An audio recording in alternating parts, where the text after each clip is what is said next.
வணக்கம். தமிழ் பூமியோட அடுத்த பாட்காஸ்ட்டில் உங்களை சந்திக்கிறேன். ஸோ இந்த பாட்காஸ்ட்டில் நம்ம என்ன பார்க்க போகிறோம்னு பார்த்தீங்க அப்படின்னா, நம்ம ஆல்ரெடி நிறைய பேசிகிட்டு வந்திருக்கோம் பாட்காஸ்ட் பற்றி.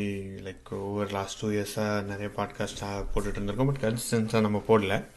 ஸோ இப்போ நம்ம என்ன பிளான் பண்ணியிருக்கோம்னு பார்த்தீங்க அப்படின்னா, பாட்காஸ்ட் நம்ம கண்டினியூஸாக போடலாம். நம்ம தமிழ் பூமி யூடியூப் சேனல்லையும், அதே சமயத்தில் நம்ம பாட்காஸ்ட்டுக்காக Spotify, Google podcast, YouTube, like Apple பாட்காஸ்ட்லாம் இருக்குல்ல, ஸோ அதுலேயும் நம்ம கண்டினியூஸாக பாட்காஸ்ட் போடலாம் அப்படின்ற மாதிரி பிளான் பண்ணியிருக்கோம். ஏன்னா யூடியூப்பில் பார்த்திங்க அப்படின்னா அது ஒரு டிஃப்ரெண்ட் டைப் ஆஃப் கண்டென்ட். ஒரு ஷார்ட்ஸ், யூடியூப்பில் ஷார்ட்ஸ் கண்டென்ட் வந்துடுச்சு. அதுக்கப்புறம் ஒரு யூடியூப்பில் நீங்கள் வீடியோஸ் வந்து இந்த மாதிரி ஒரு ஸ்பெசிஃபிக்கான லென்த்தில் போட்டால் கரெக்டாக இருக்குன்ற மாதிரி இருக்குது. பட் பாட்காஸ்ட்ன்றது அப்படி இல்லை. நம்ம டேரெக்டாக we can reach the people. நம்ம இன்னும் கொஞ்சம் பர்சனலைஸ்டாக கூட இதில் பேசலாம். அந்த மாதிரி பண்ணும்போது நமக்கு இன்னும் கனெக்ட் இருக்கும், நிறைய பேருக்கு யூஸ்ஃபுல்லாக இருக்கும். ஏன்னா நான் ரீசெண்டாக பாட்காஸ்ட் கேட்க ஆரம்பிச்சிருக்கேன், அதான் மேட்ரு. ஸோ நான் பாட்காஸ்ட் கேட்க ஆரம்பிக்கும் போது எனக்கு ரொம்பவே பிடிச்சிருக்கு. நிறைய பேர் பேசுகிறவங்க வந்து எனக்கு நல்லா பேசுகிற மாதிரி இருக்குது. எனக்கு வந்துட்டு ஒரு லென்த்தாக போகும். ஆக்சுவலி சில பாட்காஸ்ட் 1 hour 2 hourலாம் பேசிகிட்டு இருப்பாங்க. நான் பாட்டு உட்காந்து கேட்டுட்ருப்பேன், நான் பாட்டு ஒர்க் பண்ணிட்டுருப்பேன். ஆடியோவில் தான் வர்றதுனால உங்களுக்கு ஈஸியாக லைக் யூடியூப் மாதிரி நீங்கள் உட்காந்து பார்த்துட்ருக்கணும்னு அவசியம் இல்லை. நீங்கள் வேறு ஏதாவது வேலை பார்த்துட்டு கேட்கலாம். அண்ட் இது ஒரு யூஸ்ஃபுல்லான விஷயமா எனக்கு படுது. ஸோ நம்ம இந்த மாதிரி ஏன் கண்டென்ட் க்ரியேட் பண்ணக்கூடாது, நம்ம இந்த மாதிரி அதுக்காக எல்லாருக்கும் யாரோ ஒரு ஆளுக்கு யூஸ்ஃபுல்லாக இருக்கும் அப்படின்ற மாதிரி நான் ஃபீல் பண்ணேன். ஸோ அதனால் நம்ம பாட்காஸ்ட் நம்ம கண்டினியூ பண்ணலாம் அப்படின்னு நினச்சேன். அண்ட் இந்த பாட்காஸ்ட் நீங்கள் கேட்டுட்டு இருந்தீங்க அப்படின்னா கண்டிப்பாக உங்களோட சஜஷன்ஸ் சொல்லுங்கள். அண்ட் மற்ற நம்ம யூடியூப்பில் போடாத அந்த மாதிரி இல்லாத வீடியோஸை நம்ம வீடியோஸ் அண்ட் ஆடியோஸ் வந்து இதுலேயும் நம்ம கண்டினியூஸாக கேட்கலாம். அண்ட் வீக்லி ஒன்ஸ் ஒரு பாட்காஸ்ட் அப்லோட் பண்ணலாம். நம்ம வந்து சாட்டர்டே இல்லைன்னா சண்டே ஒரு எபிசோட் வந்து வீக்லி நம்ம ரிலீஸ் பண்ணோன்னா எல்லாருக்கும் யூஸ்ஃபுல்லாக இருக்கும், கேட்குறதுக்கு நல்லாயிருக்கும் அப்படின்ற மாதிரி பண்ணேன். நானும் நிறைய பாட்காஸ்ட் கேட்டுட்ருக்கேன். For example MBA meme school, அந்த பாட்காஸ்ட்டை கேட்டிருக்கேன். அது ஒரு பெரிய இன்ஸ்பிரேஷன். அவங்க வந்து நல்லா பேசுவாங்க. லைக் வீக்லி ஒன்ஸ் வந்து அவங்க எதை கேட்குறதே ரொம்ப நல்லாயிருக்கும். ஸோ அந்த மாதிரி நம்ம டெக்னாலஜி ரிலேட்டடாக, ஒரு கரியர் ரிலேட்டடாக ஒரு கைட்டாக நம்ம பேசிகிட்டு இருக்கலாம். நமக்கு தெரிஞ்ச விஷயத்தை தான் நம்ம பேச முடியும். ஸோ அந்த மாதிரி நான் நினச்சிட்ருக்கேன். ஸோ அதோட ஃபஸ்ட்டு தொடக்கம் தான் இந்த பாட்காஸ்ட். ஸோ இந்த பாட்காஸ்ட்டில் நம்ம என்ன பேசலாம், ஓகே பேசலாம்னு முடிவு பண்ணியாச்சு. என்ன பேசலாம் அப்படின்னு முடிவு பண்ணால், ஃபஸ்ட்டு வந்து எனக்கு என்னோடய கரியரை பற்றி பேசுகிறத தவிர வேறு என்ன பெஸ்ட்டாக இருக்க முடியும்னு எனக்கு தோணலை. ஏன்னா என்னோடய கரியரில் பார்த்திங்க அப்படின்னா நான் பெருசாக ஒன்றும் பண்ணல. பட் இருந்தாலும் ஒரு 10 வருஷம் எக்ஸ்பீரியன்ஸ் இருக்குது, ஐடி எக்ஸ்பீரியன்ஸ். நம்ம எப்படி கரியர் அதுக்குள்ளே ஸ்விட்ச் பண்ணியிருக்கேன். இனிஷியலாக SQL சர்வரில் ஸ்டார்ட் பண்ணேன் என்னோடய ஜேர்னியை. ஃபஸ்ட்டு SQL ஸ்லைக் சர்வர் தான் அடிச்சிட்டு இருந்தேன். அதுக்கப்புறம் அப்படியே மாறி கொஞ்சம் அதில் ஸ்டோர் ப்ரொசீஜர் எழுதுறது அந்த மாதிரிலாம் பண்ணி ஒரு 2 வருஷம் ஒர்க் பண்ணேன். அதுக்கப்புறம் பிக் டேட்டாக்கு ஸ்விட்ச் ஆனேன். அப்புறம் பிக் டேட்டாவில் எப்படி என்னோடய லைஃப் இருந்துச்சு, அந்த கரியர்லாம் எப்படி போயிட்டு இருந்துச்சுன்றதை நம்ம ஒரு பாட்காஸ்ட்டாக பேசி அதுலேருந்து ஸ்டார்ட் பண்ணலாம். அதுக்கப்புறம் எனக்கு இன்னும் நிறைய டாபிக்ஸ் இருக்குது ஆக்சுவலி பாட்காஸ்ட்டில் பேசுகிறதுக்கு. அந்த டாபிக்ஸ்லாம் நம்ம கண்டினியூஸாக வீக்லி ஒரு எபிசோடாக நம்ம வந்து போடலாம் அப்படின்றது தான் பிளானு. ஸோ ஃபஸ்ட்டு வந்து கரியர். ஃபஸ்ட்டு வந்து என்னோடய கரியரை பற்றி உங்களுக்கு ஷார்ட்டாக சொல்லிடுறேன். எனக்கு வந்து டோட்டல் 10 years எக்ஸ்பீரியன்ஸ் இருக்குது. அண்ட் இனிஷியல் நான் SQL சர்வர் டெவலப்பராக ஸ்டார்ட் பண்ணேன் என்னோடய லைஃப்பை. அதுக்கப்புறம் நான் வந்துட்டு லைக் பிக் டேட்டாக்கு ஸ்விட்ச் ஆனேன். அப்புறம் பிக் டேட்டாவில் ஸ்பார்க் பிக் டேட்டா கூட சேர்ந்து நானும் வளர்ந்துட்டே வந்திருக்கேன். ஸோ பிக் டேட்டா என்னெல்லாம் டெக்னாலஜி யூஸ் பண்ணுறோமோ அந்த டெக்னாலஜி கூட வளர்ந்துட்டு வந்துட்டேன். ஸோ இதுதான் பேசிக்காக ஷார்ட்டாக என்னோடய ஒரு கரியர் ஸ்னாப்ஷாட் அப்படின்னு சொல்லலாம். அது வரைக்கும் 3 கம்பெனிஸ் வச்சுருக்கேன். ஃபஸ்ட்டு வந்து ராம்கோவில் ஒர்க் பண்ணேன். அப்புறம் LNT போனேன். அதுக்கப்புறம் அக்சென்ச்சர் போனேன். அப்புறம் LNT, அப்புறம் சிட்டி. ஸோ இந்த மாதிரி மல்டிபிள் கம்பெனிஸில் ஒர்க் பண்ணிகிட்ருக்கேன். அண்ட் இப்போது கரண்ட்லி சிட்டியில் ஒர்க் பண்ணிகிட்ருக்கேன். அண்ட் பிக் டேட்டா டெவலப்பர் தான். அண்ட் ஆல்மோஸ்ட் ஒரு லீட் மாதிரி ஒர்க் பண்ணிகிட்ருக்கேன். பட் நான் எவ்வளோ ஒழுங்காக ஒர்க் பண்ணுறேன் அப்படிலாம் எனக்கு தெரியாது. அது என்னோடய மேனேஜர்ட்டு என்னோடய பர்ஃபார்மன்ஸ் அப்ரைசல் பார்த்தா தான் தெரியும். நான் என்ன சொல்ல வரேன்னா, லைக் ஒரு கரியர் இதான் இப்படி தான் நான் வந்திருக்கேன்றது நிறைய பேருக்கு தெரிஞ்சுக்கிறதுக்கு இன்ட்ரெஸ்டிங்காக இருக்கலாம். நிறைய பேருக்கு நம்மளோட லைஃபே மாதிரி இருக்குது அப்படின்ற மாதிரி நிறைய பேருக்கு இருக்கலாம். நிறைய பேர் நான் ஐடிலேருந்து வர்றவங்களுக்கு யூஸ்ஃபுல்லாக கூட இருக்கலாம். அந்த பாகுபலி படத்தில் சொல்லுவாங்க, பிற்காலத்தில் வில்வித்தை கற்பவர்களுக்கு இது ஒரு பாடமாக அமையும். நம்ம எதையாவது சொல்லிக்கிட்டு இருப்போம். அது யாருக்கோ நம்ம பாகுபலி நம்ம நினச்சிக்கிட்டு இருப்போம். ஆனால் நம்ம ஆக்சுவலி அதில் வர்ற காமெடியான கேரக்டராக தான் இருப்போம். ஸோ அந்த மாதிரி விஷயங்களை தான் நம்ம இன்றைக்கி பார்க்க போகிறோம். ஃபஸ்ட்டு நான் வந்து 2012 பாஸ் அவுட் ஆனேன். கோயம்புத்தூரில் ஒரு காலேஜில் படித்தேன். நேரு இன்ஸ்டியூட் ஆஃப் இன்ஜினியரிங் டெக்னாலஜின்ற ஒரு காலேஜ். அந்த காலேஜ் பார்த்திங்க அப்படின்னா நான் லைக் டிப்ளமோ முடிச்சிருக்கேன் நான் ஆல்ரெடி. ஸோ நான் என்ன நினச்சேன்னா ஃபஸ்ட்டு டிப்ளமோ முடிச்சுட்டு 12th முடிச்சதுக்கு நான் 12th படிச்சிருக்கேன் ஆக்சுவலி. 12th படிச்சுட்டு நான் சரி என்ன பண்ணலாம் அப்படின்னு யோசிச்சுட்டு இருக்கும்போது சரி ஓகே நம்ம வந்து டிப்ளமோ படிச்சிடலாம். டிப்ளமோ படித்தோன்னா நமக்கு வந்து ஈஸியாக வேலை கிடச்சிரும். 2 வருஷத்தில் சிங்கப்பூர் போயிடலாம். சிங்கப்பூர் போயிட்டு நம்ம வேலையை பார்த்துட்டு அவ்வளோதான் சம்பாதிக்க ஆரம்பிச்சிடலாம் அப்படின்றது தான் என்னோடய டார்கெட்டாக இருந்துச்சு. ஏன்னா லைக் வீட்டில் கொஞ்சம் அந்தளவுக்கு அப்போது காசு தேவைப்பட்டுச்சு. சரி நம்ம வேலைக்கு போனால் யூஸ்ஃபுல்லாக இருக்குமே அப்படின்ற மாதிரி பிளான் பண்ணியிருந்தேன். பட் அப்போ என்ன நடந்துச்சுன்னு பார்த்தீங்கன்னா அப்படின்னா 12th முடிச்சதுக்கப்புறம் கரெக்டாக இதை தூக்கிட்டாங்க, என்ட்ரன்ஸை தூக்கிட்டாங்க. ஸோ எல்லோரும் இன்ஜினியரிங்க்கு போக ஆரம்பிச்சிட்டாங்க. ஸோ நானும் எனக்கு இன்ஜினியரிங்னா என்ட்ரன்ஸில் எழுதணும் அப்படிலாம் எனக்கு தெரியவே தெரியாது. என் ஃப்ரெண்டு ஒருத்தர் இருக்கான், அவனுக்கும் தெரியாது ஆக்சுவலி. அவங்க அண்ணன் ஒருத்தன் வந்து இன்ஜினியரிங் படிச்சிருக்கான். அவன் தான் வந்து சொல்லியிருக்கான், அந்த மாதிரி என்ட்ரன்ஸ் எழுது, நீ இன்ஜினியரிங் படிச்சிருப்ப பெரிய ஆளாயிரலாம் அப்படின்ற மாதிரி சொல்லியிருக்கான். ஸோ அவன் அந்த பையன் என்ன பண்ணால் அவன் என்ட்ரன்ஸ் எக்ஸாம் வந்துட்டு எழுதுறதுக்கு ஃபார்மெல்லாம் வாங்கி ஃபில் பண்ணிட்டு படிச்சுட்டு நான் மேக்ஸ் சூப்பராக போடுவான், நமக்கு மேக்ஸ் அவ்வளோ வராது. ஸோ அவன் என்ட்ரன்ஸ் எக்ஸாமுக்காக ஒரு 500 கட்டி இந்த ஃபார்ம் வாங்க போனான். நானும் வீட்டில் அழுது புரண்டு எனக்கும் ஃபார்ம் வாங்கி கொடுங்க, நானும் இன்ஜினியராகத்தான் ஆவேன் அப்படின்னு எங்கள் வீட்டில் போயிட்டு கேட்டுட்டு இருந்தேன். அவங்களாம் ஒத்துக்கல. இன்ஜினியரிங்லாம் என்ன பண்ண போகிற, அதெல்லாம் தேவையில்லாம 500 வந்து அப்போ ரொம்ப பெரிய காசு எங்கள் வீட்டுக்கெலாம். ஸோ அதெல்லாம் கொடுக்க முடியாது, 500 கொடுக்க முடியாது, நீ இன்ஜினியரிங்லாம் ஆக வேணாம், ஃபார்ம்லாம் எழுதாதுன்ட்டாங்க. அப்புறம் நான் எழுதலை. சரி ஓகே நமக்கு அது செட் ஆகாதுன்னு சொல்லிட்டு நானே இன்ஜினியரிங் என்ட்ரன்ஸ் எழுதலை. அவன் எழுதுனான், என்ட்ரன்ஸ் எழுதுனா. ஸோ கட் ஆஃப் வந்துச்சு சம்திங். ஸோ அவன் இன்ஜினியரிங் போயிட்டான், நான் வந்துட்டு இன்ஜினியரிங் போகல. அண்டு பக்கத்தில் எங்கள் ஊருக்கு பக்கத்துலேயே வந்துட்டு ஒரு 5 கிலோமீட்டர் தள்ளி ஒரு ஆர்ட்ஸ் அண்ட் சயின்ஸ் காலேஜ்ன்ற ஒரு நல்ல காலேஜ், பரம கல்யாணி அப்படின்ட்டு ஒரு காலேஜ் இருந்துச்சு. அந்த காலேஜில் எனக்கு எப்போவுமே ஃபிசிக்ஸ் வந்து ரொம்ப ஆர்வம். லைக் ஃபிசிக்ஸை வந்து நம்ம படித்து ஒரு இன்ட்ரெஸ்ட்டாக இருக்குது அப்படின்ற மாதிரி நிறையவே ஆர்வமாக இருக்கும் எனக்கு ஃபிசிக்ஸ் படிக்கிறதுக்கு. ஸோ அங்கே போய்ட்டு ஃபிசிக்ஸுக்கு வந்துட்டு அப்ளை பண்ணியிருந்தேன். அண்ட் அங்கேயும் கிடைக்காதுன்ற டவுட் தான். பெரிய மார்க்லாம் ஒன்றும் வாங்கலை, 980 வாங்கியிருந்தேன். 980 ஐ திங்க் 980 மார்க் வாங்கியிருந்தேன். அண்டு அதுக்கப்புறம் இன்னொன்று என்ன பண்ணலான்னு பார்த்தீங்கன்னா, சரி பாலிடெக்னிக்கும் அப்ளை பண்ணிடலாம், எனக்கு பாலிடெக்னிக் போனால் சரி சீக்கிரம் வேலைக்கு போயிடலாமே அப்படின்ற பிளான் இருந்துச்சு. ஸோ அதுக்கும் கிடைக்காதான்னு தெரியல. அண்ட் அப்போது ஒரு நல்லது என்ன நடந்துச்சுன்னு பார்த்திங்க அப்படின்னா, என்ட்ரன்ஸை தூக்கிட்டாங்க கவர்மெண்ட்டு. ஸோ என்ட்ரன்ஸை தூக்குனதுக்கப்புறம் எல்லாருமே வந்துட்டு இன்ஜினியரிங் போயிட்டாங்க. பாலிடெக்னிக்கு லைக் யூஸ்வலாக இருக்கிற அளவுக்கு க்ரௌட் இல்லை. ஏன்னா நான் போனது வந்து ஒரு சங்கர் பாலிடெக்னிக் காலேஜ்னு திருநெல்வேலியில் இருக்கும். ஸோ ஒரு கிட்டத்தட்ட ஒரு ப்ரெஸ்டீஜியஸ் இன்ஸ்டியூட். அங்கே மார்க் குறைய இருந்தால் கிடைக்காது. பட் லக்கிலி எனக்கு வந்து கம்ப்யூட்டர் சயின்ஸ் கிடச்சிது. நான் வந்துட்டு மெக்கானிக்கல்லாம் வேணும் அப்படின்னு சொல்லிட்டு இருந்தேன். பட் என்னோடய மார்க்குக்கு இதுதான்ப்பா தர முடியும் அப்படின்னு சொல்லிட்டு கம்ப்யூட்டர் டெக்னாலஜி கொடுத்தாங்க. ரொம்ப கடுப்பாயிட்டே இருந்தேன், என்னடா நமக்கு இந்த இது கிடைக்கலையே அப்படின்ற மாதிரி. கம்ப்யூட்டர் சயின்ஸ் கிடச்சிருக்கேன் அப்படின்னு நினச்சிட்டு இருந்தேன். பட் ஓகே, கிடச்சதை வச்சு படிப்போம் எப்படியோ. எல்லாரும் சொல்லிட்டாங்கன்னா சரி ஓகே இது கிடச்சாலும் ஓகே தான், நீ வந்துட்டு படித்து உன்னால் டிப்ளமோ முடிச்சிட்டனாலே உனக்கு வேலை உண்டு, நீ இதில் படித்தாலும் மெக்கானிக்கல் வேலை எப்படினாலும் வந்துக்கலான்ட்டாங்க. சரி படிப்போம் அப்படின்னு சொல்லிட்டு டிப்ளமோ முடித்தேன். நான் டிப்ளமோ நீங்கள் 12th முடிச்சு வந்தனால 2 வருஷம் தான் diploma. So direct second year. So டிப்ளமோவும் ஒரு நல்லதாக தான் ஃபஸ்ட்டு காலேஜுன்றதுனால நல்லா தான் போச்சு. லைக் ப்ராக்டிக்கலாக ஓரளவுக்கு எல்லாம் சொல்லிக் கொடுத்தாங்க. அண்ட் அங்கேயும் நிறைய டிஃப்ரெண்ட்டான ஃப்ரெண்ட்ஸ் எல்லாம் சந்திக்க முடிஞ்சு. ஏன்னா நான் அது வரைக்கும் எங்கள் ஊரில் தமிழ் மீடியம், ஒரு சின்ன கிராமம், அங்கே படிச்சுருந்தா என்னோடய எக்ஸ்போசர் இஸ் வெரி லிமிட்டட், பெருசாக ஒன்றுமே தெரியாதுல்ல. ஸோ முதல்ல டவுன், அதாவது ஒரு டவுனுக்கு வந்ததுனால திருநெல்வேலி அந்த டவுன் ஏரியாவுக்கு வந்ததுக்கப்புறம் எனக்கு பெரிய டிஃப்ரெண்ட்டாக இருந்துச்சு. ஒரு வித்தியாசமான எக்ஸ்போஷர்லாம் கிடச்சிது. பஸ்ஸில் நம்ம தனியாக போகிறது அந்த மாதிரிலாம் நடந்துகிட்டு இருந்துச்சு. நானே தனியாக ரூமில் தங்கி இருக்கிறதெல்லாம் நடந்துச்சு. ஸோ அது ஒரு நல்ல எக்ஸ்பீரியன்ஸாக ஒரு எக்ஸ்போஷராக இருந்துச்சு. அதுக்கப்புறம் அப்போது முடிக்கும்போது தான் ஐ திங்க் இப்போ தான் வந்து என்ட்ரன்ஸை தூக்கிட்டாங்க. முன்னாடி என்ட்ரன்ஸ் தூக்கல ஆக்சுவலி. இப்போ என்ட்ரன்ஸ் தூக்குனதுனால நிறைய இன்ஜினியரிங் காலேஜ் வந்துருச்சு. நான் படித்த காலம் வந்து 2007 ஐ திங்க். அந்த டயத்தில் நிறைய இன்ஜினியரிங் காலேஜ் வந்ததுக்கப்புறம் சரி இன்ஜினியரிங் படிக்கலாம் அப்படின்ட்டு ஒரு ஆப்பர்ச்சுனிட்டி உருவாச்சு. நான் டிப்ளமோ முடிச்சதுக்கப்புறம் டிப்ளமோவில் வந்து பார்த்திங்க அப்படின்னா அது அட்டானமஸ் காலேஜ் ஆக்சுவலி, செல்ஃப் காலேஜ்ன்றதால் நீங்கள் கொஞ்சம் அமைதியாக இருந்து ஓரளவுக்கு படிச்சிங்கனாலே மார்க் நிறைய போட்டுருவாங்க. அதனால் நான் வந்து இந்த வாழ்க்கையில் நினச்சி பார்க்க முடியாத அளவுக்கு மார்க்லாம் எடுத்துக்கிட்டு இருந்தேன். இங்கே 97ன்றாங்க 95ன்றாங்க. நானே ஆச்சரியப்பட்டேன், நம்ம தான் இந்த அளவுக்கு மார்க் எடுக்கிறோமா அப்படின்ட்டு. ஏன்னா அட்டானமஸ் காலேஜில் இன்டர்னல்லாம் திருத்துவாங்க. நீங்கள் கொஞ்சம் அமைதியான பையனாக இருந்தீங்க அப்படின்னா, ஓரளவுக்கு படித்து எழுதுனீங்க அப்படின்னா ஓகே. பொம்மைக்கையாக படிக்க மாட்டேன், ஓரளவுக்கு ஆவரேஜாக படிப்பேன். நான் 97 வாங்கணுன்னே வாழ்க்கையில் கனவு கூட கிடையாது. பட் இருந்தாலும் அங்கே வாங்கினோடனே ஆச்சரியமாயிட்டேன். ஸோ அப்படின்ற போது அந்த மார்க்கில் வாங்கியாச்சுட்டு எல்லோரும் ஒன்றே ஆச்சரியப்பட்டாங்க. மற்றவங்களாம் தெரியாது இல்லை அது நான் எப்படி வாங்குறேன்ட்டு மார்க்கு. ஸோ அதனால் மற்றவங்களாம் சேர்ந்த போய் நல்லா படிக்கிறானே இவனை நம்ம படிக்க வச்சிடலாமே அப்படின்னு சொல்லிட்டு எல்லோரும் கொஞ்சம் ட்ரை பண்ணி அப்போ வந்து நிறைய பேங்க் லோன்ஸ் எல்லாம் கூட கிடைக்க ஆரம்பிச்சிருச்சு. லைக் இன்ஜினியரிங் படிக்கிறதுக்கு இன்ஜினியரிங் ஃபீஸும் ஓரளவுக்கு ரிலேட்டிவ்லி லட்சக்கணக்கில் எல்லாமே 1000 கணக்கில் 10,000 கணக்கில் வந்துடுச்சு.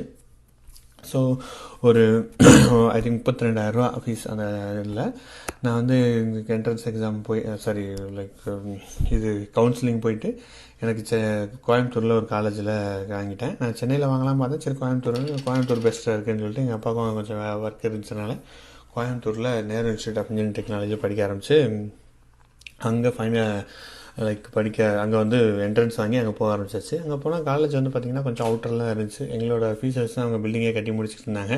போகும்போது பார்த்தா அவள் தான் ஒரு 2 பில்டிங் இன்னும் பாக்கி இருந்துச்சு. ஸோ ஓகே ஃபைன், நான் வந்து ஒன்று தினமும் நம்பினேன். நம்ம வந்து எந்த காலேஜுக்கு போனாலும் அந்த காலேஜ் என்னோடய லைஃப்பை வந்து டிட்டர்மைன் பண்ண போகிறது கிடையாது, நான் தான் என்னை டிஃபைன் பண்ணுவேன்றது நான் ரொம்ப உறுதியாக இருந்தேன். சின்ன வயசுலேருந்தே நான் வந்து அதான் கவுன்சிலிங் போகும்போது யார்ட்டையும் பெருசாக எந்த காலேஜ் கேட்குறதா அந்த காலேஜ் கேட்குறதான்னு பெருசாக யார்ட்டையுமே நான் கேட்கல. நம்ம எங்கே போனாலும் நம்ம பெரிய ஆளாயிரோண்டா வாடா அப்படின்ற மாதிரியான ஒரு என்ன சொல்கிறது, தப்போ கரெக்டோ தெரியாது, அந்த மாதிரி ஒரு மைண்ட் செட் எனக்கு இருந்துச்சு, எப்போவுமே இருந்துச்சு.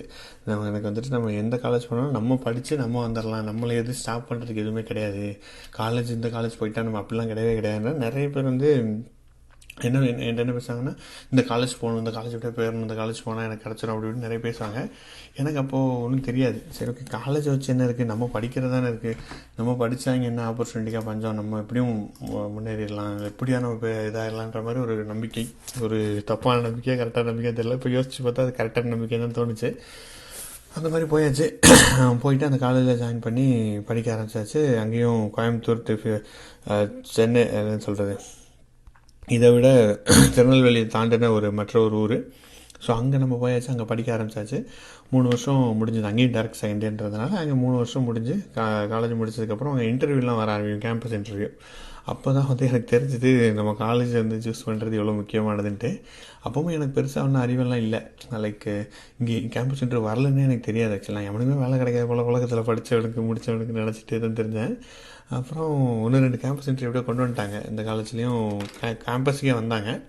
ஸோ வந்ததில் நான் என்ன நினச்சேன்னா, சரி நம்ம கண்டிப்பாக செலக்ட் ஆக மாட்டோம், நமக்கு அறிவே கிடையாது, நம்மலாம் செலக்ட் ஆகி நெத்தாக போகிறோன்ற மாதிரி ரொம்ப அதாவது கான்ஃபிடென்ட்டாக நம்பினேன். நம்மளாலாம் முடியாது, நம்ம இங்கே தான் ஏதோ பண்ண போகிறோம், 1000 2000 ஏதோ வேலையை பார்த்துட்டு ஏதோ பண்ணிக்கலாம், அந்த மாதிரி தான் நமக்கு செட் ஆகும், இவங்க இன்டர்வியூலாம் எடுக்கிறதுலாம் பெரிய அறிவாளியாக எடுப்பாங்க போல் அப்படி இப்படின்னு நினச்சிட்டு இருந்தேன். ஒவ்வொரு இமேஜினேஷன் தான், யாருக்கும் இதெல்லாம் கிடையாது பார்த்தீங்களா, யார்ட்டையும் கேட்டதெல்லாம் கிடையாது. எங்கள் இதில் அவ்வளோ டீச்சர்ஸும் முந்தின சீனியர்ஸும் டீச்சர்ஸாக இருந்ததுனால அவங்க அவ்வளோலாம் சொல்லி நான் பேச மாட்டேன் அதிகமாக யார்ட்டையும். ஸோ அப்படியே நான் பாட்டை நினச்சிக்கிட்டு வாழ்ந்துக்கிட்டு இருந்தேன். அப்புறம் பார்த்திங்க அப்படின்னா ஒரு இது நடந்துச்சு, ஒரு இன்டர்வியூவில் ஃபஸ்ட்டு காலேஜ்லலாம் எப்படி நடக்குன்னா, ஃபஸ்ட்டு ஆப்டிடியூட் போடுவாங்க. ஆப்டிடியூட் பாஸ் ஆனதுக்கப்புறம் நெக்ஸ்ட் லெவல் வந்துட்டு போகும். ஸோ ஃபஸ்ட்டு ஒரு ஆப்டிடியூட் வச்சாங்க. ஆப்டிடியூட்டில் நான் சும்மா எழுதிட்டு வந்தேன், பாஸ் ஆகிட்டேன். இல்லை கேம் பேரை கூப்பிட்டாங்க. என்னது நம்மளை கூப்பிட்டாங்களா, அடப்பாவிங்களா, நம்ம ஆப்டிடியூட்லாம் பாஸ் ஆகிற அளவுக்கு இருக்கும், நம்மளும் எடுக்கிற அளவுக்கு இருக்குது அப்படின்னு சொல்லிட்டு நான் ஆச்சரியமாயிட்டேன். ஓகே ஃபைன், உள்ளே வந்தாச்சு. அப்புறம் வந்து ஜிடி குரூப் டிஸ்கஷன் வச்சாங்க. குரூப் டிஸ்கஷனில் இங்கிலீஷில் பேசணும் அப்படின்னு சொன்னாங்க. நான் வந்துட்டு நான் ஃபஸ்ட்டு இல்லை பாஸ் ஆகனே தெரில. ஸோ இதுக்கு மேலே எல்லாமே நமக்கு போனஸ் தானே, அதனால் சரி ஓகே பேசிடலாம்டா வாடா அப்படின்னு சொல்லிட்டு பேசிட்டு ஏதோ topic I think something woman pen ரிலேட்டடாக ஏதோ சொல்லியிருந்தாங்கன்னு நினைக்கிறேன். ஐ திங்க் ஏதோ சம்திங் டாபிக் எனக்கு என்னென்னு தெரியல. நான் பாட்டு பேச ஆரம்பிச்சிட்டேன். சரி இப்போ இவ்வளோ தூரம் வந்துட்டு இதுக்கு மேலே போனஸ் தான், நம்ம ஃபெயில் ஆனாலும் பாஸ் ஆனாலும் பார்த்துடலாம்னு சொல்லிட்டு நான் பாட்டு பேசிகிட்டு இருந்தேன். பேசிட்டு பார்த்தா என்னையும் செலக்ட் பண்ணிட்டாரு 5 பேர். நான் வந்து ஆச்சரியமாயிட்டேன், என்னது நம்மளும் செலக்ட் பண்ணிட்டாங்களா அப்படின்ட்டு. அதிலே என்ன நடந்துச்சு அப்படின்னா, ஒரு விஷயம் என்ன நடந்துச்சுன்னா, இன்னொருத்தன் வந்திருந்தேன், என் காலேஜ் மேட்டு தான். அவன் வந்து என்ன சொன்னான் அந்த ட்ரெயினர்கிட்ட, எனக்கு வந்துட்டு இங்கிலீஷ்லாம் தெரியாது, நீங்கள் தமிழில் பேச விடுங்க, நான் வந்து பயங்கரமாக பேசிடுவேன் அப்படின்ட்டு சண்டை போட்டுட்டு இருந்தான். ஆக்சுவலி சம் ஆர்கியூமெண்ட் மாதிரி போச்சு அவர்கிட்ட. அவர் வந்து என்னையே தான் காமிச்சார். அந்த அவன் உட்காந்துருக்க பார்த்தியா, அவன் பேசுனது ஃபுல்லாக தப்பு, ஆனால் அவன் பேசினான், அதனால தான் நான் அவனை செலக்ட் பண்ணேன் அப்படின்னு சொன்னார். அப்புறம் தான் எனக்கு அதெல்லாம் தோணுச்சு. அது வரைக்கும் நான் வந்து ரொம்ப நம்மலாம் ஒன்றுத்துக்குமே ஆக மாட்டோம்னு நினச்சிருந்தவன், என்னடா நம்ம ஜிடி செலக்ட் ஆகிட்டோம், அதுக்கப்புறம் இது செலக்ட் ஆகிட்டோம், சரி நம்ம ஒரு பெரிய ஆள் போலையே அப்படின்னு நினச்சிட்டு ஜாலியாக தெரிஞ்சுக்கிட்டு இருந்தேன். இன்டர்வியூ தனிக்கு அதுக்கு அடுத்த ரவுண்ட் இருக்குது, அதெல்லாம் எனக்கு தெரியாது அப்படின்னு நினச்சிக்கிட்டு இருந்தேன். அதுக்கப்புறம் அடுத்த ரவுண்டில் போயிடுச்சு அந்த இன்டர்வியூ, அது வேறு விஷயம். அதுக்கப்புறம் இன்னொரு இன்டர்வியூ வந்துச்சு. இன்னொரு இன்டர்வியூ என்னாச்சு பார்த்திங்கன்னா, இதுவும் இதே மாதிரி தான். அங்கே ரிட்டன் பண்ணால் அதுக்கப்புறம் ஜிடி போச்சு. ஜிடிலாம் போகிற அளவுக்கு போடாலே நானும் ஜிடியில் பாஸ் ஆகிறேன்ன்ற மாதிரி பாஸ் ஆகிட்டு டிடிலையும் பாஸ் ஆகிடுச்சு. அதுக்கப்புறம் ஒரு டெக்னிக்கலாக இன்டர்வியூ இருந்துச்சு. அந்த டெக்னிக்கல் இன்டர்வியூவும் அதாவது ஃபேஸ் டு ஃபேஸ் இருந்துச்சு. அதில் என்ன பண்ணியிருக்கீங்க இப்போ காலேஜில், ப்ராஜெக்ட்லாம் சொல்லுங்கன்னு கேட்டாங்க. நான் அப்போவுமே வந்து யூடியூப்பில் வீடியோலாம் போட்டேன். இப்போ விஹெச்பி நான் ஃப்ரெண்டு பருதி அவங்களாம் சேர்ந்து யூடியூப்பில் வீடியோ போட்டோம். அப்புறம் ஐ திங்க் இன்னொரு பொண்ணு கிருத்திகா. நாங்கள் 3 பேர் சேர்ந்துட்டு அதுவும் டெக்னிக்கல் ஒரு டெக் பிளாகெல்லாம் ரன் பண்ணோம். techtwinkles.com அப்படின்லாம் ஒன்று ரன் பண்ணோம்.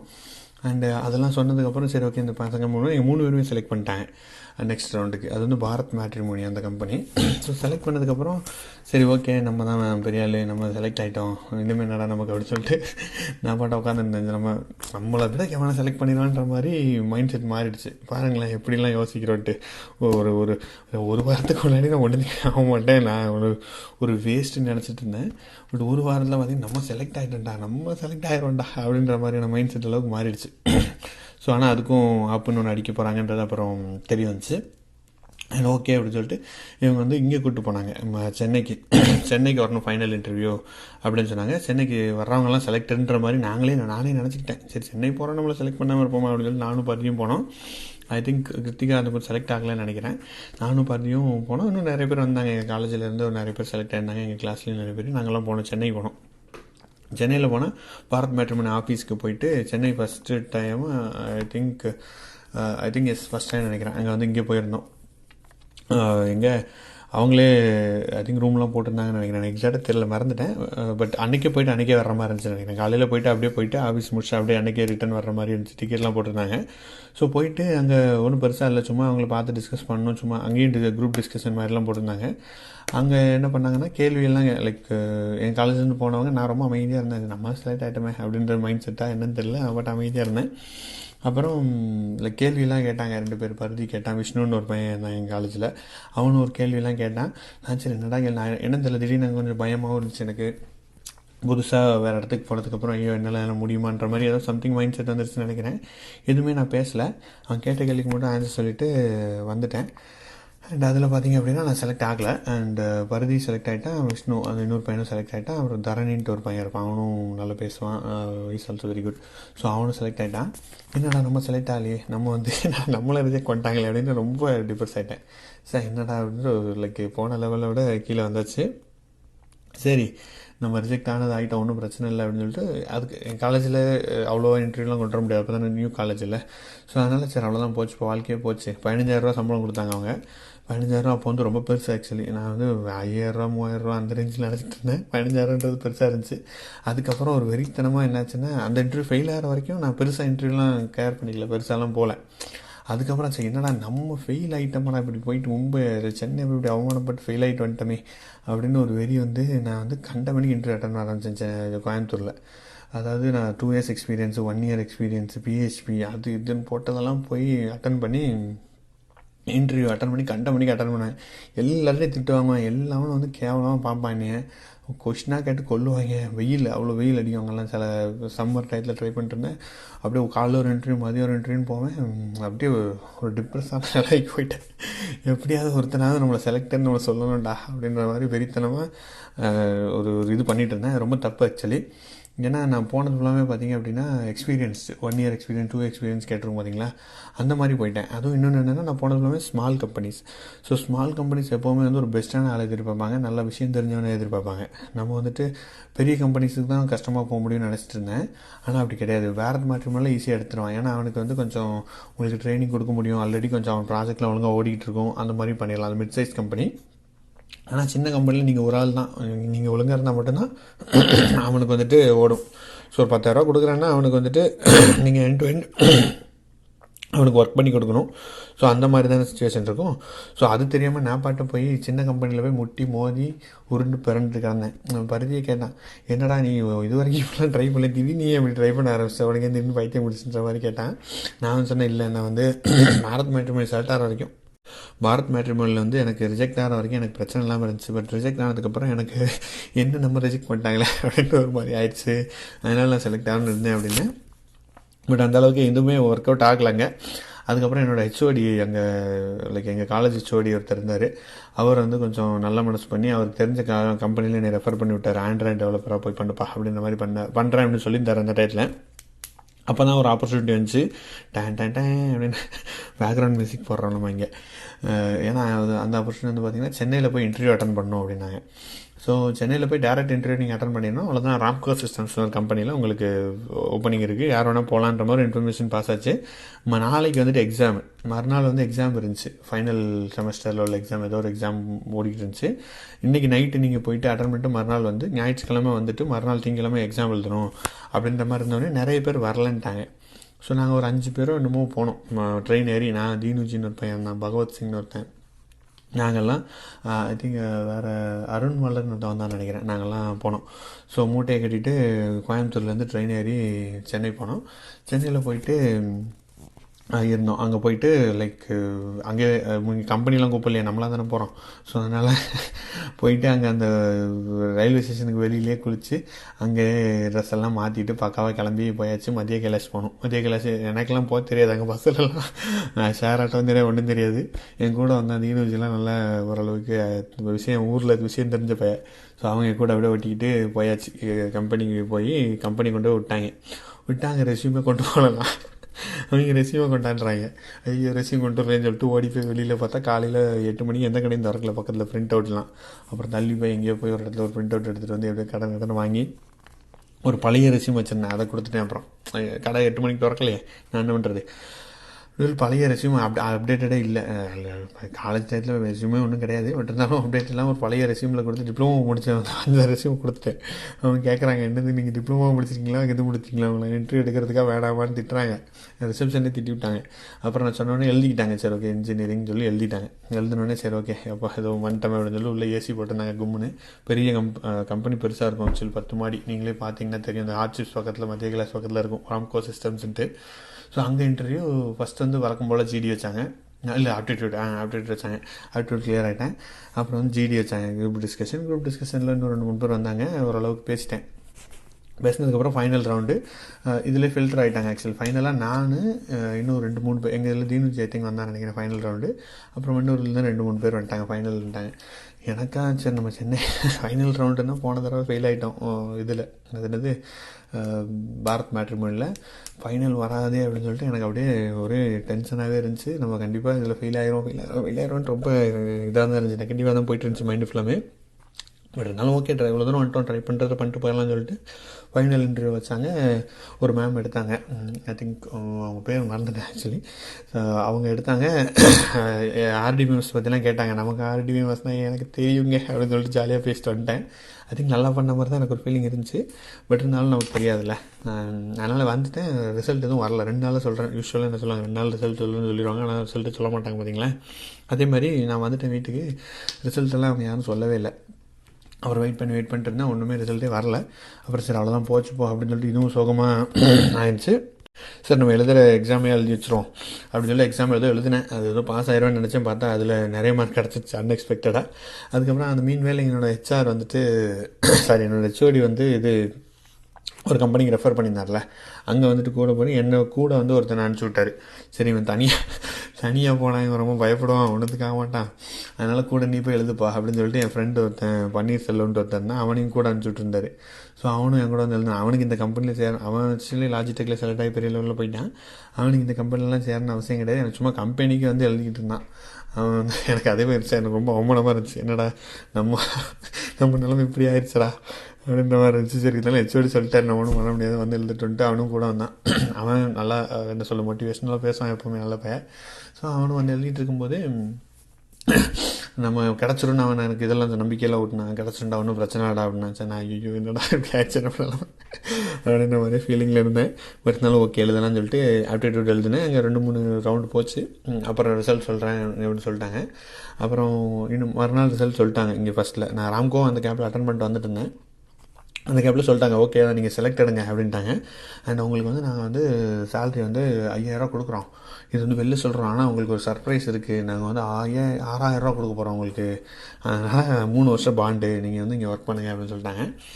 சரி ஓகே நமக்கு இதை விட வேறு பெஸ்ட்டு எவன்ட்டா கொடுக்க போகிறோம், 3000 6000 வாங்கிட்டு உட்காந்து வேலையை பார்த்துடலாம் அப்படின்னு பிளானை போட்டு ஒர்க் பண்ணேன். ஓகே சைன் போட்டுடலான்னு போயிட்டு இருந்தேன். போகும்போது கரெக்டாக எனக்கு கால் வருது, சென்னையிலேருந்து கால் வருது, இங்கே ராம்கோ செலக்ட் ஆகிட்டீங்க, இமீடியட்டாக மண்டே வந்து உங்கள் டாக்குமெண்ட்ஸ்லாம் கொண்டு வாங்க, ஜாயின் பண்ணிக்கோங்க, உங்கள் சேலரி வந்து 3.5 லட்சம் நினைக்கிறேன், 3.5 2.5 லட்சமோ சம்திங், மாதம் 25,000 22,000 கிட்டே வந்துச்சு, அது எனக்கு ஞாபகம் இருக்குது. ஸோ அப்படி சொல்லிட்டாங்க. கிடச்சிருச்சுன்னு சொல்லிட்டு மகிழ்ச்சி ஆகிட்டேன். ஏன்னா சென்னையில் போயிட்டு நம்ம வந்து ஃபெயில் ஆகிட்டோம் அப்படின்ற ஒரு ஃபீலிங் எனக்கு இருந்துகிட்டே இருந்துச்சு. அதே சென்னையில் போய் நம்ம வந்து திருப்பி ஒரு வேலை கிடச்சிருச்சு, அது நம்ம அதே மாதிரி லைக் காலேஜ் முடிச்சதுக்கப்புறமே கிடச்சிருச்சுன்றது ரொம்ப சாட்டிஸ்ஃபைடாக இருந்துச்சு. எப்பாடி நம்ம வந்து ஒரு வேலையை வாங்கிட்டோம், இதுக்கு மேலே நமக்கு ஓரளவுக்கு வீட்டிலலாம் கஷ்டம் கிடையாது, நம்ம இது பண்ணிடலான்ற மாதிரி ஒரு சாட்டிஸ்ஃபேக்ஷன் வந்துருச்சு. அந்த காலகட்டத்தில் 20,000ன்றது உண்மையிலே ஒரு பெரிய அமௌண்ட்டு தான் இன்ஜினியரிங் முடித்த கிராஜுவேட்ஸுக்கு. அண்டு அது கிடச்சதுக்கப்புறம் போயிட்டு ஜாயின் பண்ணிட்டேன் ஒரு வழியாக. ஸோ இதுதான் ஃபஸ்ட்டு என்னோடய கரியரில் ஸ்டார்ட் ஆன கதை. ராம்கோ சிஸ்டத்துக்கு நான் எப்படி வந்தேன் அப்படின்றதுக்கான கதை. அண்ட் ராம்கோ சிஸ்டத்தில் ஃபுல்லாமே நான் வந்து எஸ்கியூஎல் டெவலப்பராக இருந்தேன். அது எப்படி இருந்துச்சு, அங்கே போனதுக்கப்புறம் நாங்கள் மீட் பண்ண சீனியர்ஸு, அங்கே உள்ள என்விரான்மெண்ட் எப்படி இருந்துச்சு, இப்போ இங்கே உள்ள லைஃபுக்கும் அங்கே உள்ள லைஃபுக்கும் அப்படியே கான்ட்ராஸ்ட்டாக நடந்துச்சு, என்னெல்லாம் நடந்துச்சு அப்படின்றத நான் உங்களுக்கு அடுத்த பாட்காஸ்ட்டில் நான் உங்களுக்கு கண்டிப்பாக சொல்கிறேன். அண்ட் ஐ திங்க் இது வந்து நான் பெருசாக ப்ரிப்பேர்லாம் பண்ணிட்டு வரல, லைக் எனக்கு என்ன நடந்துச்சு என் லைஃப்பில் அப்படின்றத நான் உங்களுக்கு அப்படியே ஷேர் பண்ணிட்டுருக்கேன். இதெல்லாம் நான் ஆக்சுவலி என் டைரியில் எழுதி வச்சுருக்கேன். ஸோ டைரியில் எழுதி வச்சுட்டு நான் என்னெல்லாம் நடந்துச்சுட்டு இதெல்லாம் பக்கமாக உட்காந்து கை வலிச்சா எழுதி ஒரு நிறைய டைரி தொலைஞ்சு போச்சு ஆக்சுவலி, எழுதி வச்சுருந்தேன் டைரியில். ஸோ இந்த பாட்காஸ்ட்டும் it's like related to more of ஒரு க்ளோஸ் டு ஹார்ட்ன்ற மாதிரி தான். ஏன்னா நான் என் லைஃப் நடந்து அப்படியே அவங்ககிட்ட சொல்கிறேன். மேக்ஸிமம் அந்த பேரும் கூட சொல்கிறேன், ஏன்னா அத்தென்டிசிட்டி நமக்கு இருக்குன்றத அந்த பேரோட சொல்கிறதுனால என்ன சொல்கிறது, இது உங்களுக்கு மேபி எங்கேயும் ஏதோ இடத்துல யூஸாக இருக்கலாம். ஏன்னா நான் வந்து அப்படியே செலக்ட் ஆகிட்டு வந்துடுறதில்லை. நான் வந்து பெருசாக ஒரு உத்தமன், நான் பெரிய லாபம் கிடையாது. நானும் வந்து இது என்ன சொல்கிறது, இது ஃபஸ்ட்டு வந்துட்டு நம்ம ஒன்றுத்துக்கு ஆக மாட்டோம்னு நினச்சேன், அப்புறம் நம்ம தான் பெரிய ஆள்னு நினச்சேன், அப்புறம் திருப்பி ஒன்றுத்துக்கு ஆக மாட்டேன், திருப்பி டிப்ரெஸ் ஆகிட்டேன். ஸோ இந்த மாதிரி மல்டிபிள் விஷயங்கள் கடந்து தான் நம்ம வந்து ஒரு இப்போ காலேஜ் ஸ்டூடெண்ட்டு பட் இருந்தாலும் இந்த மாதிரி விஷயங்கள் எல்லாத்துக்குமே நடக்குது. ஸோ அதை பற்றி ஒரு பேசிக்காக உங்களுக்கு ஏதோ ரிலேட் பண்ண முடியும்னு நான் நினைக்கிறேன். ஸோ இது உங்களால் ரிலேட் பண்ண முடிஞ்சது அப்படின்னா கண்டிப்பாக நீங்கள் ஐ டோன்ட் நோ பாட்காஸ்ட்டில் நீங்கள் யூடியூப்பில் கேட்டுட்டு இருந்தீங்க அப்படின்னா கண்டிப்பாக கமெண்ட் பண்ணலாம். இல்லைனா என்னோடய நம்பர், வாட்ஸ்அப் நம்பர் கொடுக்குறேன், என்னோடய டீட்டெயில்ஸ் லைக்கில் இன்ஸ்டாகிராம், ஃபேஸ்புக் அதெல்லாம் வந்து டீட்டெயில் கொடுக்குறேன். அதில் நீங்கள் வந்துட்டு you can ping me. And உங்களுக்கு அடுத்து வேறு இந்த சீரிஸ் எனிவே போயிட்டுருக்கோம். நான் என்னோடய கரியரோட நெக்ஸ்ட் எபிசோட்ஸை நான் உங்களுக்கு சொல்கிறேன். பட் உங்களுக்கு எதாவது டாபிக்ஸ் ஏதாவது பேசணும்னு நீங்கள் இருந்துச்சுன்னா அதை கூட நீங்கள் சஜஸ்ட் பண்ணலாம். இதோட கருத்துக்களையும் நீங்கள் சொல்லுங்கள். அடுத்த பாட்காஸ்ட்டில் உங்களை அடுத்த வாரம் சந்திக்கிறேன். அதுவரை விடைபெறுவது உங்கள் நண்பன் ஆறுமுகம். பாய். எல்லோரும் ஷேர் பண்ணுங்கள் பாட்காஸ்ட் உங்களுக்கு பிடிச்சிருந்து யூஸ்ஃபுல்லாக இருந்துச்சுன்னா. வணக்கம். தமிழ் பூமியோட அடுத்த பாட்காஸ்ட்டில் உங்களை சந்திக்கிறேன். ஸோ போன பாட்காஸ்ட் நீங்கள் கேட்டிருப்பீங்கன்னு நான் நினைக்கிறேன். சப்போஸ் நீங்கள் கேட்கல அப்படின்னா அந்த பாட்காஸ்ட்டை போய் கேட்டுட்டு வந்துடுங்க. அதோட என்ன சொல்கிறது, தொடர்ச்சியாக தான் இந்த பாட்காஸ்ட் இருக்க போகுது. ஸோ அதில் என்ன பண்ணேன்னா என்னோடய கரியரில் இனிஷியல் எப்படி பிகினிங்கில் எப்படி இருந்துச்சு, எப்படி வந்து என்னோடய லைக் ஃபஸ்ட்டு ஒரு இன்டர்வியூவில் போய் ஃபெயிலானேன், எப்படி என்னோடய மைண்ட்லாம் சேஞ்ச் ஆச்சு. ஒவ்வொரு இன்டர்வியூ முடிக்கும் போதும் நான் பெரிய ஆள் நானே நினச்சேன், அப்புறம் நான் ஒன்றுத்துக்கு ஆகாதவன் நான் நினச்சிருந்தேன் அப்படின்ற மாதிரியான பல விஷயங்களை சொல்லியிருந்தேன். அண்ட் லக்கிலி எனக்கு ராம்கோ சிஸ்டத்தில் அந்த வேலை கிடச்சிருச்சு அப்படின்றது ஆஃபர் லெட்டர் கொடுத்துட்டாங்க, வர சொல்லிட்டாங்கன்றதையும் நான் சொல்லியிருந்தேன். ஸோ அப்போ அங்கே போயாச்சு, போயிட்டு ஆஃபர் லெட்டர் ஜாயின் பண்ணியாச்சு. சென்னையில் வந்து ராம்கோவில் ஜாயின் பண்ணிட்டேன். ஜாயின் பண்ணோன்னா இனிஷியலாக அந்த இண்டக்ஷன்லாம் பண்ணுவாங்கல்ல, அதெல்லாம் போனேன். லைக் நான் வந்து பக்காவாக ஒரு ஊரில் இருந்து ஒரு கிராமத்துலேருந்து வந்தவன் தான். ஒரு சின்ன காலேஜில் படித்தேன், ஓரளவுக்கு எக்ஸ்போஷர் இருந்தது. பட் பெருசாலாம் ஒன்றும் இல்லை, அது இல்லைன்றதே எனக்கு தெரியல. அதுவும் ஒரு இது அங்கே வந்து எல்லாமே புதுசாக இருக்குது, எல்லாருமே வந்து வேறு லெவலில் லைக் அவங்களோட எக்ஸ்போஷர் உண்மையிலேயே பெருசாக நிறைய இருந்துச்சுல்ல. ஸோ அந்த மாதிரி எல்லோரும் பயங்கரமாக ட்ரெஸ் எல்லாம் பண்ணிட்டு வராங்க. நமக்கு அங்கே போகிறோம், இல்லைன்னு சொல்கிறது ஃபஸ்ட்டு இந்த லைக் பசங்களும் பொண்ணுங்களும் ஒன்றா உட்காந்து சாப்பிட்றாங்க, ஒன்றா உட்காந்து பேசுகிறாங்க, ஒன்றா சிரிக்கிறாங்க, ஒன்றா டீமில் ஒர்க் பண்ணுறாங்க. என்னடா அதெல்லாம் புதுசாக இருந்துச்சு எனக்கு. எங்கள் காலேஜில் இன்ஜினியரிங் காலேஜிலலாம் எப்படி இருந்துச்சு அப்படின்னா, நீங்கள் தனித்தனியாக தான் இருக்கணும், உங்களுக்கு யூஸ்வலாக இருக்கிற மாதிரி காலேஜ் மாதிரி தானே. ஸோ அங்கே எல்லாமே வந்து வித்தியாசமாக இருக்குது. அப்புறம் முதல்ல என்னென்னு பார்த்தா எங்கள் டீமில் இருக்கிறவருக்கு கல்யாணம் ஆயிருந்துச்சு. என்னது கல்யாணம் ஆகிடும் அப்படின்ற மாதிரிலாம் நான் ரொம்ப யோசிச்சுட்டு இருந்தேன். லைக் ஒரு புதுசாக இருந்துச்சு. அது வந்து என்ன சொல்கிறது, அதெல்லாம் ஓகே கல்யாணம் ஆனவங்களும் நம்ம கூட இருக்காங்க அப்படின்ற லெவலுக்கு இருந்துச்சு. ஸோ அப்போ ஒரு சீரியஸான இது அந்த மாதிரி உள்ளவங்களும் அங்கே இருக்காங்கன்ற மாதிரியான சுச்சுவேஷன் வந்துச்சு. ஏன்னா அது வரைக்கும் நம்ம படிச்சுட்டு இருப்போம், எல்லோரும் ஒரே மாதிரி தான் இருப்போம், எல்லாருமே சேம் கட்டைகள் ஊரிய மட்டைகள் மாதிரி இருப்போன்றதுனால ஒன்றும் தெரியல. முதல் முறையாக நம்ம வந்து வேறு ஏஜ் டிஃப்ரென்ஸ் உள்ளவங்களோட நம்ம ஒர்க் பண்ண போகிறோம், அவங்க கூட நம்ம இருக்கோம், அவங்களோட தாட்ஸ் கொஞ்சம் வித்தியாசமாக மாறுதுன்றதெல்லாம் அப்போ தான் எனக்கு கொஞ்சம் கொஞ்சமாக புரிய ஆரம்பிச்சிது. அதெல்லாம் எனக்கு உள்ள சிங்க் ஆகிறதுக்கே கொஞ்ச நாள் ஆச்சு. கொஞ்ச நாள் ஆச்சு. போனோடனே சரி நம்ம வந்து வெறித்தனமாக வேலைக்கு போட்டு ரெடியாக வேலைக்கு பார்த்து வேறு லெவலில் பண்ணிடணும் அப்படின்னு நினச்சிட்டு இருந்தேன். அண்டு எனக்கு அந்த கரியர் ட்ரான்ஸ்ஃபர்மேஷன் எந்த ஐடியாவுமே கிடையாது. இப்போல்லாம் பார்த்தீங்க அப்படின்னா நான் என்கிட்ட மெசேஜ் அனுப்பி கேட்குறவங்க காலேஜ் ஃபஸ்ட் இயர் நான் ஜாயின் பண்ணுறேன், எப்படி நான் டேட்டா இன்ஜினியர் ஆகணும், எப்படி டேட்டா சயின்டிஸ்ட் ஆகணும், எப்படி போகணுன்ற மாதிரி பக்கா பிளானில் நிறைய பேர் இருக்காங்க. ஸோ அப்படிலாம் கம்பேர் பண்ணும்போது நான் ஒன்றுமே இல்லை, எனக்கு ஒன்றுமே பிளாங்க் ஃபுல்லாக. சரி கம்பெனி வந்துட்டோம், செட்டில் ஆகிட்டு ஏதோ கவர்மெண்ட் ஜாப் மாதிரி நினச்சிட்டேன் போல். செட்டில் ஆகிட்டோன்னு நினச்சிட்டு நான் பாட்ட உட்காந்து வேலை செய்ய ஆரம்பித்தேன். கொஞ்சம் ஸ்லோவாக தான் ஸ்டார்ட் ஆச்சு. இன்ட்ரடக்ஷன் அப்படி தான் போயிட்டு இருந்துச்சு. நாங்கள் 4 பேர் ஜாயின் பண்ணியிருந்தோம். நான் இன்னொரு பையன் இருந்தேன், அவன் வந்து மாஸ்டர்ஸ் படித்து வந்திருந்தான், அண்ணா யூனிவர்சிட்டியில் படிச்சிருந்தான், உண்மையிலே பிரைட்டான ஸ்டூடெண்ட்டு. அப்புறம் இன்னும் 2 பொண்ணுங்க, அவங்க 2 பேரும் நாங்கள் 4 பேரும் ஒரே டயத்தில் ஜாயின் பண்ணுறோம். லைக் ஒரே டீமில் ஃபஸ்ட்டு போட்டாங்க. அந்த டீமில் வச்சு ஏதோ சம்திங் இதெல்லாமே சொல்லிட்டுருக்காங்க. மேக்ஸிமம் எஸ்கியூவில் தான் பிகினிங் ஸ்டார்ட் ஆச்சு.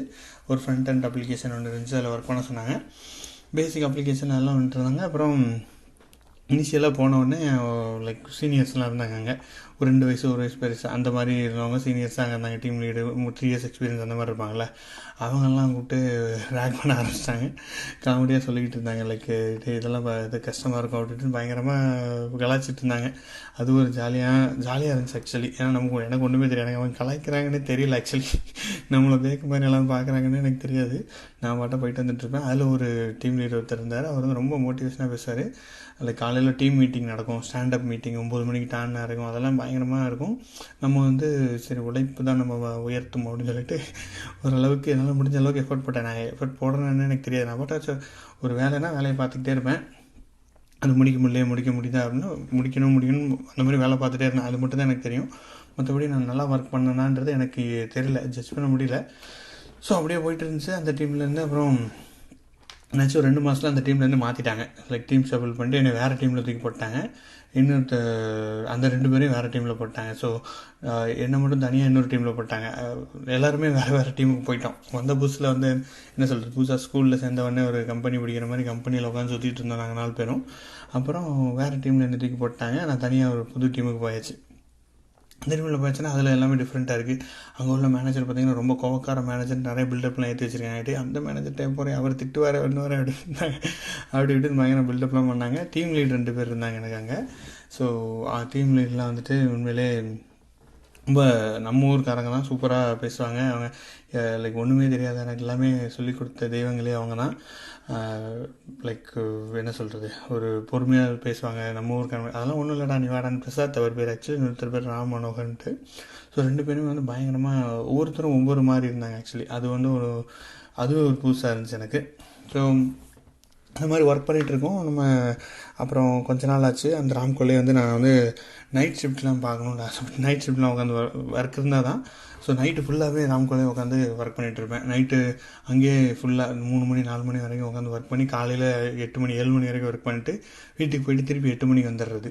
ஸோ அந்த மாதிரிலாம் நிறைய நாள், ஒரு மேக்ஸிமம் டோட்டலாக ஒரு 5-6 நாள் பண்ணியிருப்பேன். அதெல்லாம் எனக்கு ரொம்பவே நல்லா இருந்துச்சு. ஸோ புதுசாக பண்ணுறதுனால நல்லா இருந்துச்சுன்னு நினைக்கிறேன்.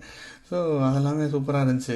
நைட்டு வந்து ஃபுல் நைட் ஒர்க் பண்ணி யாருக்கும் சொல்லவும் மாட்டேன். நான் ஆக்சுவலி மேனேஜர்லாம் சொல்ல மாட்டேன். அப்புறம் அவங்களுக்கு தெரிஞ்ச ஏதாவது சொல்லுவாங்கன்னு சொல்லிட்டு நான் சொல்கிறதே கிடையாது. அப்புறம் எங்கள் டீம் லீடுக்கு தெரிஞ்சிச்சு, அவர் இப்படிலாம் ஒர்க் பண்ணாடான்றவார். ஆனால் அவரும் லைக் ஓகே தான் சொல்லுவார். ஆக்சுவலி நீங்கள் எப்போனாலும் ஒர்க் பண்ணலாம். அவர் சரி ஓகே இப்போ தானே ஸ்டார்ட் பண்ணுறேன், நல்லா ஆர்வத்தில் ஒர்க் பண்ணுறேன் போலன்னு நினச்சி விட்டுருவார் போல். அப்புறம் 2-3 நாள் அவரும் எங்களோட சேர்ந்து உட்கார வச்சிட்டேன். ஆக்சுவலி ஒர்க் பண்ணி அவரும் எங்களோட ஒர்க் பண்ணிட்டுருந்தார். அப்புறம் இப்படியே போயிட்டு இருந்துச்சு. அப்புறம் ஒரு ஆர்வத்தில் சரி ரொம்ப நல்லா ஒர்க் பண்ணுறான்ற மாதிரி எல்லாருக்கும் அவங்க எனக்கு எதுவுமே ஃபீட்பேக்கே இது வரைக்கும் வாங்கினதே கிடையாது. ஆக்சுவலி நான் எப்படி ஒர்க் பண்ணுறேன்னு யார்ட்டையுமே போய் கேட்டதே கிடையாது. நான் என்னடா ஒர்க் பண்ணுறேன், ஏதோ ஒரு எரர் வந்துச்சுனாலும் நான் உருண்டு கிடப்பேன். லைக் உருண்டு யோசிச்சுட்டு இருப்பேன், என்ன ஒரு எரர் வந்துருச்சு, இது நம்ம எப்படி சரி பண்ணுறது, ஏன் இப்படி வந்துச்சு அப்படின்னு சொல்லிட்டு இன்னும் நான் தான் தப்புன்ற மாதிரி இருப்பேன். ஒரு டீமாக ஒர்க் பண்ணுறோம், நம்மலாம் ஒரு டீம் அப்படின்ற ஒரு மண்டையில் எனக்கு உரைக்கல எதுவுமே. எதுனாலும் டீம் லீடர்கிட்ட போய் நின்றுவேன். இஷ்யூ வந்துருச்சுன்னா அவரை விடவே மாட்டேன். அப்படி ரொம்ப ஒரு என்ன சொல்கிறது, இப்போ என்கிட்ட அந்த மாதிரி அவனாவது வந்து ஒர்க் பண்ணிருந்தா நான் என்ன பண்ணுவேன்னு தெரில. போடா போய் வேலையை படுறான்னு சொல்லுவேன்னு தெரில. அவர் ரொம்ப பொறுமையாக பசத்தில் எனக்கு சொல்லிக் கொடுத்து இதில் இப்படி பண்ணுன்னு நிறைய ஐடியா கொடுத்து இது பண்ணுவார். அவருக்கு நிறைய ஒர்க் இருக்கும் ஆக்சுவலி. அது போக நான் அதே மாதிரியான ப்ரெஷரையும் கூட்டு மேட்ச் சொல்லி கொடுத்துட்டு இருந்தார் அவர். ஸோ அப்படியே போயிட்டு இருக்கும்போது நடுவில் ஒரு சில பல பிரச்சனைகள் பண்ணி ப்ரொடக்ஷனில் வந்து சில தப்பெல்லாம் பண்ணி விட்டேன். கொத்தாண்டியை தூக்கிட்டு போய் அங்கே வச்சுட்டாங்க. அங்கே கூப்பிட்டு போய் இவன் தான் லைக் நான் தான் இல்லை, பட் இருந்தாலும் மேனேஜர் தான் திட்டு வாங்கணும், நமக்கு என்ன அப்படின்னு அவர் திட்டு வாங்கினா அவர் என்னைய போட்டு திட்டுறாரு. அவர் டீம் லீடர் திட்டுறாரு பிரசாத் என்னை திட்டவே இல்லை ஆக்சுவலி. அதுதான் கொஞ்சம் காமெடியாக கொஞ்சம் என்ன சொல்கிறது இதாக இருந்துச்சு. அவங்களே எல்லாத்திட்டையும் வாங்கிட்டு அப்புறம் எல்லாம் ரிவோக் பண்ணாங்க.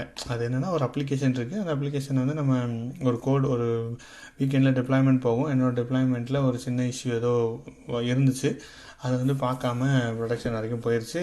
4 தின கோட் அது ஆக்சுவலி.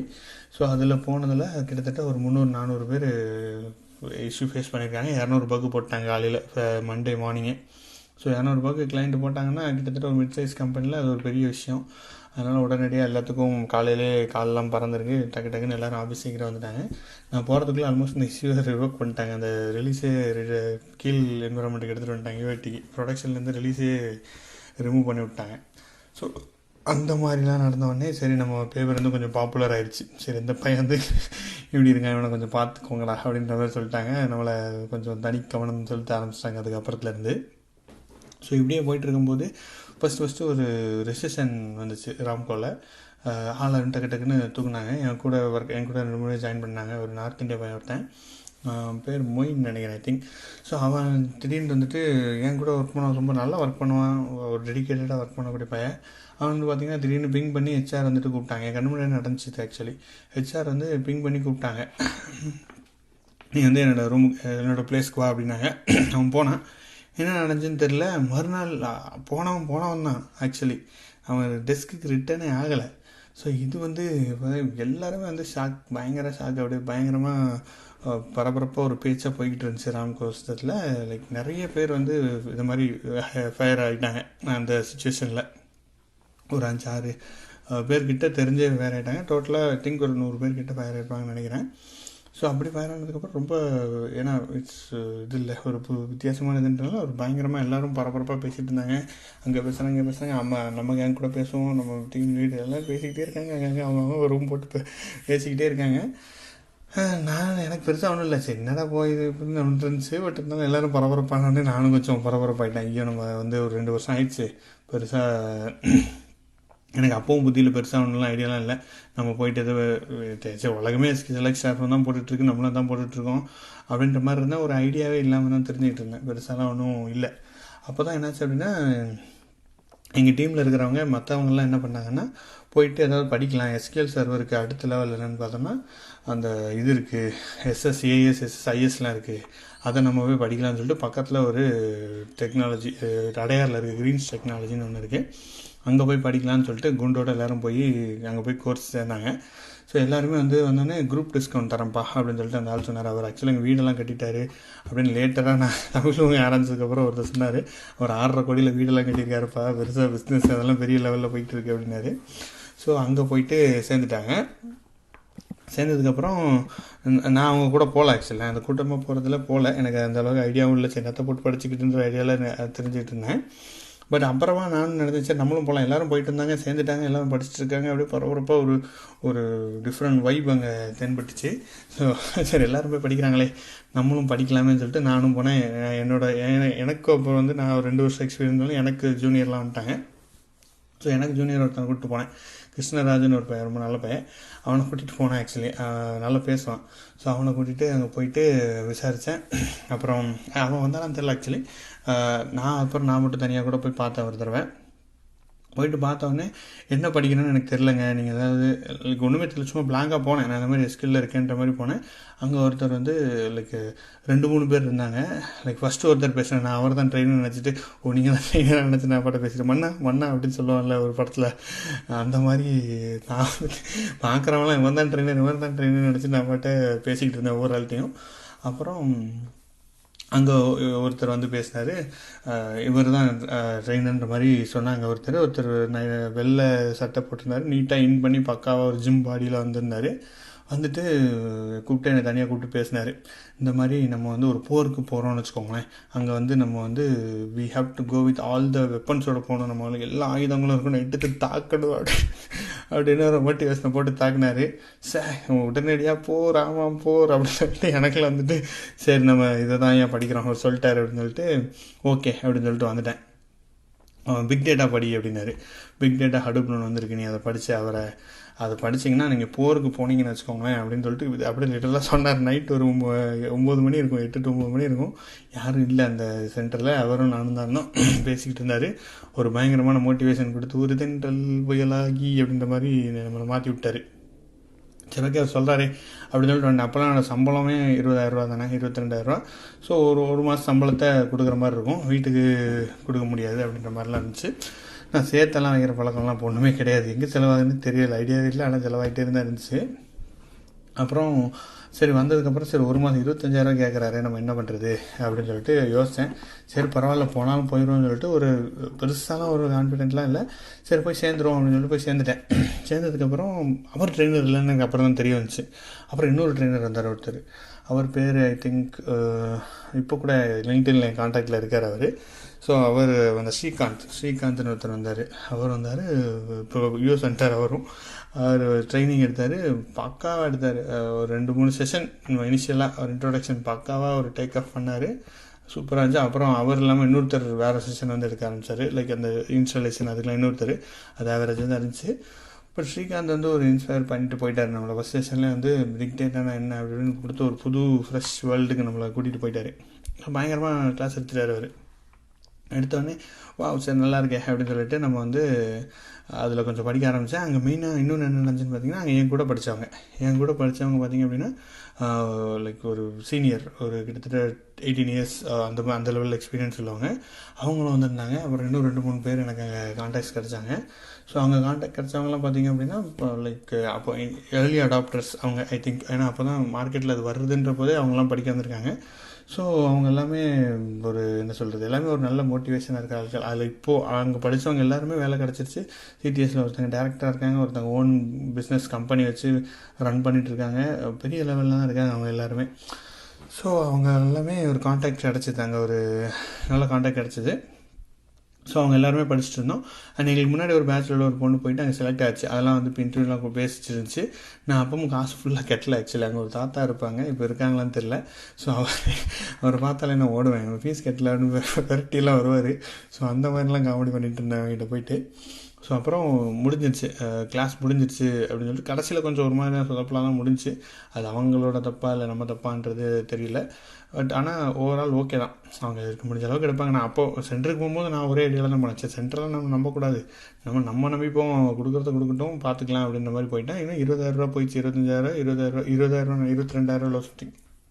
அவ்வளோ ரூபா போனது தானே, நம்ம என்ன பண்ணுறது அப்படின்னு சொல்லிட்டு சரி வந்துட்டேன். லைக் அப்புறம் இன்னும் ஒரு பெஸ்ட்டு இன்னொன்று என்ன பார்த்தீங்கன்னா, அந்த மாதிரி சென்டருக்கு போய் படிக்கிறதில்ல, அங்கே நீங்கள் போய்க்கலாம். அப்புறம் கிளாஸ் முடிஞ்சதுக்கப்புறம் நீங்கள் போய் அதை மீட்டப் பிளேஸாக வச்சுக்கலாம் அங்கே படிக்கிறவங்களோட. ஆனால் அவங்க அவ்வளோ உங்களுக்கு இடம் கொடுப்பாங்களான்றது டவுட்டு தான். பட் கிடைக்கிற டயத்தில் நீங்கள் போய் கொஞ்சம் நேரம் உட்காந்து அங்கே மீட் பண்ணிக்கலாம். ரொம்பலாம் மீட் பண்ணல, நாங்கள் ஒரு 2-3 தடவை மீட் பண்ணோம் அங்கே உள்ளவங்கள. ஸோ அதில் உங்களுக்கு ஒரு ஐடியா கிடச்சிச்சு.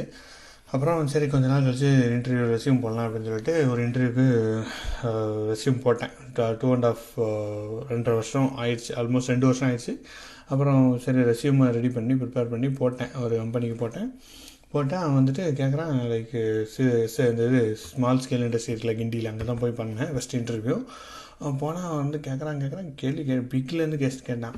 பிக்கில் வந்து நீங்கள் ட்ரான்ஸ்ஃபர்மேஷன் பண்ண என்ன பண்ணுவீங்க, அது என்ன பண்ணுவீங்க, இது என்ன பண்ணுவீங்கன்றான். எனக்கு ஒன்றுமே தெரியவே இல்லை, 0 நாலேஜ் மாதிரி ஆயிடுச்சு. அவன் விடவே மாட்டான், என் நேரத்தை இடம் வீணாக்குறான்னு சொல்லிட்டு என்னை திட்டுற மாதிரி முறைச்சிட்டே கொஸ்டின் கேட்க ஆரம்பிச்சிட்டான். நான் ஐயோ ஆளை விட்டுறா சாமி தெரியா வந்துட்டேன்டா அப்படின்னு சொல்லிட்டு தெரிச்சு ஓடிட்டேன். விடவும் மாட்டேங்கிறேன். ஆக்சுவலி ஒரு 20 minutes to 30 minutes வந்து அப்படியே இது பண்ணிட்டான். உனக்கு ஒன்றுமே தெரியாது, எல்லாம் வேஸ்ட்ரா அப்படின்ற மாதிரி சொல்லி வச்சிட்டான். நான் சரி என்னடா 20,000 கொடுத்துருக்கோமே, இப்படி ஆகி போச்சு நம்ம நிலமை அப்படின்னு சொல்லிட்டு வீட்டுக்கு வந்துட்டு ரொம்ப சோகமாக வந்தேன். வீட்டுக்கு அப்படியே வந்து வாழ்விய மாயம் பாட்டெலாம் ஓடிக்கிட்டு இருந்துச்சு மைண்டில்.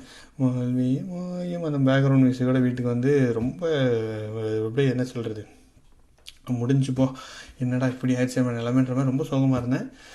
அண்டு அதுக்கப்புறம் என்ன பண்ணுறதுன்னு சொல்லிட்டு கொஞ்ச நாள் விட்டுட்டேன். ஒன்றும் வேணான்டா சாமின்னு விட்டுட்டு அதுக்கப்புறம் என்ன பண்ணலாம், சரி இருந்தாலும் இல்லை கிராம் குழந்தை திரும்பி தூக்கிட்டாங்கன்னா என்ன பண்ணுறது, ஏதோ ஒன்றுத்துக்கு வாங்காமல் இருக்குமேன்னு சொல்லிட்டு சரி நம்ம எஸ்கியூஎல்ல தான் நம்ம எக்ஸ்பர்ட், 2.5 வருஷம் ஒர்க் பண்ணியிருக்கோம்ல, நம்ம ஏன் எஸ்கியூஎல் டெவலப்பராக போகக்கூடாது, திருப்பியும் அந்த வேலையை வாங்கி போயிடலாமே. பிக் டேட்டான்றது புதுசாக வந்திருக்கு, அதாவது கேட்குறாங்க, நம்ம அதை போய் சொல்லி போக வேண்டாம், நம்ம நேர்மையாக இப்படி போயிடலான்னு சொல்லிட்டு பிளானை போட்டு எஸ்கியூஎல் போகலான்னு சொல்லிட்டு அதுவும் ஒரு ஸ்மால் ஸ்கேல் கம்பெனிக்கு எஸ்கியூஎல் இன்டர்வியூ போனேன். அவன் கொடுக்குறான் இன்டர்வியூ கொஷின் எஸ்கியூஎல் என்னடா இவ்வளோ கஷ்டமாக உலகத்தில் எஸ்கியூஎல்ல கொஸ்டின் இருக்கா அப்படின்றதே எனக்கு அங்கே போய் தான் தெரிஞ்சுது. இப்போ ஒரு ரிட்டன் டெஸ்ட் கொடுத்தா எனக்கு ஒரு இது கூட தெரில, ஒரு கொஸ்டின் கூட ஆன்சர் தெரில. நான் சரி எஸ்கியூஎல் நம்ம தான் பெரிய பீஸ் தான், எஸ்கியூஎல் ஸ்டோர் ப்ரொசீஜர்லாம் எழுதுறேன் நம்ம லெவலுக்கு 2.5 yearsல நம்ம ஆல்ரெடி 5 years எக்ஸ்பீரியன்ஸுன்ற மாதிரி போயிட்டேன்.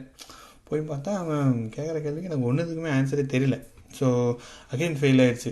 எனக்கு இப்போ என்னென்னா சரி புதுசாக வந்ததும் போச்சு, ஆல்ரெடி இருந்ததும் போச்சு, இப்போ என்ன பண்ணுறதுன்னு சொல்லிட்டு இன்னும் டிப்ரெஷன் நிலைமைக்கு போயிட்டேன்.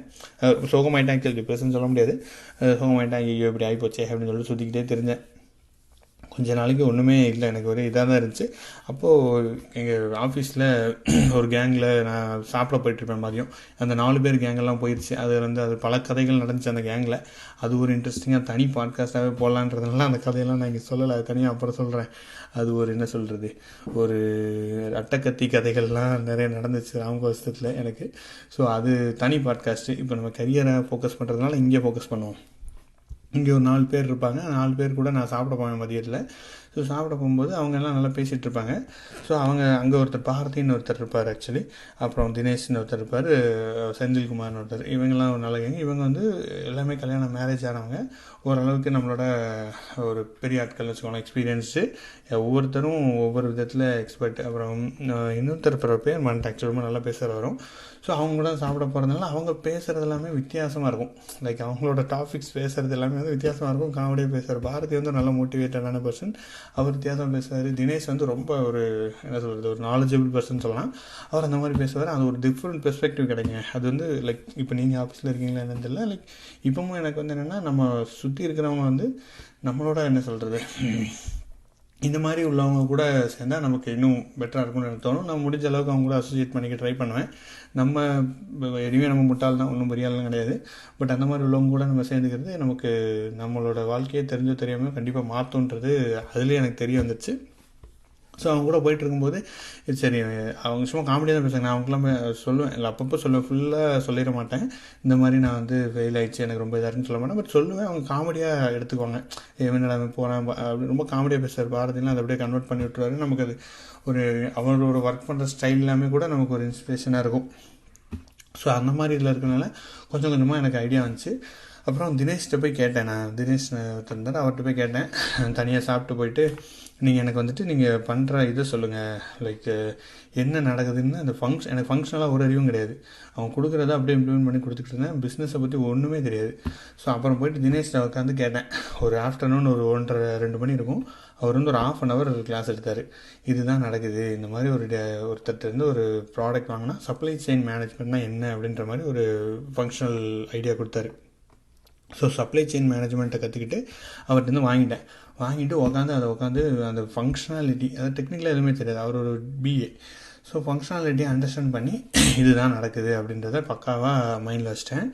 அதை வச்சுட்டு நாங்கள் படித்ததையும் லைட்டாக கலங்கி நானே ஒரு கலக்கின்னு ஒரு சாப்பிட்ருக்கீங்களா எல்லாம் கடையில், அந்த மாதிரி ஒரு கலக்கி ஒரு ப்ராடக்ட் நானே க்ரியேட் பண்ணிட்டேன். இதுதான் நான் ஒர்க் பண்ணேங்க லாஸ்ட் 1 yearன்ற மாதிரி. நானே ஒரு ப்ராஜெக்டை போட்டு இன்டர்வியூக்கு போக ஆரம்பிச்சிட்டேன். சரி மனசை தேத்திக்கிட்டு திரும்பி இன்னொரு இன்டர்வியூ போகலாம் அப்படின்னு சொல்லிட்டு அக்சென்ச்சர்லேருந்து கால் வந்துச்சு. அவன் இன்டர்வியூவே செட்டே பண்ணல. ஒரு ரொம்ப என்ன சொல்கிறது, ஏதோ தோணுச்சு என்ன பண்ணுற மாதிரி இன்டர்வியூ செட் பண்ணிக்கிட்டு இருந்தான். இஷ்டத்துக்கு பண்ணுவாங்க, பண்ண மாட்டாங்க. இந்த டயத்தில் கால் வருவாங்க, வரவே வராது. நம்ம போய் உட்காந்து ரெடியாக இருப்போம், அப்படிலாம் எதுவுமே இருக்காது. ஸோ அப்புறம் ஒரு நாள் கால் வந்துச்சு. கால் வந்ததுக்கப்புறம் என்னாச்சுன்னா ஒரு டெக்னிக்கல் இன்டர்வியூ வச்சாங்க டேரெக்டாக. டெக்னிக்கல் இன்டர்வியூ வச்சதுக்கப்புறம் ஓகே அப்படின்னு சொல்லிட்டு நான் சொன்னேன், இந்த மாதிரி இதில் ஒர்க் பண்ணியிருக்காங்க, இது எனக்கு தெரியும்ன்று. பாம்பேலேருந்து அட்டன் எடுத்தாங்க. அப்புறம் ஓகேன்னு சொல்லிட்டு ஓகே அப்படின்னு சொல்லிட்டு வச்சிட்டாரு. சரி என்னடா இவ்வளோதான் கேட்டிருக்கேன், பெரிய ஈஸியாக இருக்கேன், நம்ம செலக்ட் பண்ண மாட்டான் நம்மளும் நினச்சா செலக்ட் பண்ணிட்டாங்க. அப்புறம் தான் தெரிஞ்சது பிக் டேட்டாக்கு ஆளே கிடைக்க மாட்டாங்க போல, பெரிய கம்பெனிஸ்லாம் ப்ராஜெக்ட் நிறையா வந்துட்டு இருக்குன்ட்டு ரொம்ப லேட்டராக எனக்கு தெரிய வந்துச்சு. அப்புறம் பார்த்தா நம்மளை செலக்ட் பண்ணிட்டாங்க அப்படின்னு சொல்லிட்டு ஓகேன்ட்டாங்க. அப்புறம் பார்த்தா மும்பைக்கு வாங்கண்டா, இன்னும் டபுள் டபாக்கு ஆஃபர்லாம் கொடுக்குறீங்களே, சூப்பர், நான் மும்பைக்கு வரேங்க, உடனடியாக மும்பைக்கு வரேன் அப்படின்னு சொல்லிட்டு இமீடியட்டாக மும்பைக்கு வராங்க. நாங்களே ஃப்ளைட் டிக்கெட்லாம் போட்டுறோம் அப்படின்னாங்க. இதில் எக்ஸ்ட்ரா வேறு நிறைய மைல் ஸ்டோன்ஸ் வந்து அங்கே அச்சீவ் ஆயிடுச்சு. நான் ஃப்ளைட்லேயே வாழ்க்கையில் போனது கிடையாது. அப்போ வந்து ஃப்ளைட் டிக்கெட்டும் அவங்களே போடுறேன்ட்டாங்க. நம்ம ஊராங்க காசுலாம் நம்ம போவோம், அதனால் கம்பெனி காசில் ஃப்ளைட்டில் போகிறதுக்கு ஒரு சான்ஸு. அதுக்கப்புறம் நான் மூவிங் லொக்கேஷனுக்கு உங்களுக்கு 25,000 கொடுத்துருவாங்க. அதுக்கப்புறம் வந்து ஜாயினிங் போனஸாக நாங்கள் உங்களுக்கு ஒரு 44,000 கொடுப்பாங்க அப்படின்னாங்க. வா என்னது 44,000 வா இது போதுங்கப்பா அப்படின்னு சொல்லிட்டு அப்போ தான் யோசித்தேன் ஆக்சுவலி. ஸோ நம்ம ஒரு 25,000 இன்வெஸ்ட் பண்ணுறோம். 20,000 தான் இன்வெஸ்ட் பண்ணோம். அது அப்படியே வந்து ஒரு கிட்டத்தட்ட ஒரு 4-5 மாதம் தான் ஆச்சு இந்த ட்ரான்ஸ்ஃபர்மேஷன் ஃபுல்லாக நடக்கிறதுக்கு, அக்சென்ச்சர் ஆஃபர் வர்றதுக்கு. கிட்டத்தட்ட ஒரு 4-5 மாதத்தில் நமக்கு அப்படியே டபுள் அமௌண்ட்டாக நமக்கு வந்துடுச்சு. ஸோ நான் அந்த இன்வெஸ்ட்மெண்ட்டே போடலைன்னா இது எதுவுமே நடந்திருக்காது அப்படின்றத நான் இப்போ ரொம்ப ஃபீல் பண்ணி யோசிச்சு பார்த்தேன். ஆக்சுவலி யோசிச்சு பார்த்து எஸ் இது ஒரு கரெக்டான விஷயமா இருக்கேன். நம்ம எப்பவுமே வந்து இந்த மாதிரி இந்த படிப்பினையே நம்ம வச்சுக்கணுன்றதை நான் ரொம்ப மைண்டில் வச்சுக்கினேன் அப்போவே. அதுக்கப்புறம் சரி ஓகே அக்சென்ச்சர் போகலான்னு சொல்லிட்டு மும்பைக்கு வந்து ட்ராவல் ஆனேன். ஸோ மும்பையில் வந்து பார்த்திங்கன்னா அது வந்து ஒரு இன்னொரு ஃபேஸ் ஆஃப் லைஃபாக எனக்கு வந்து அது கொடுத்துச்சு.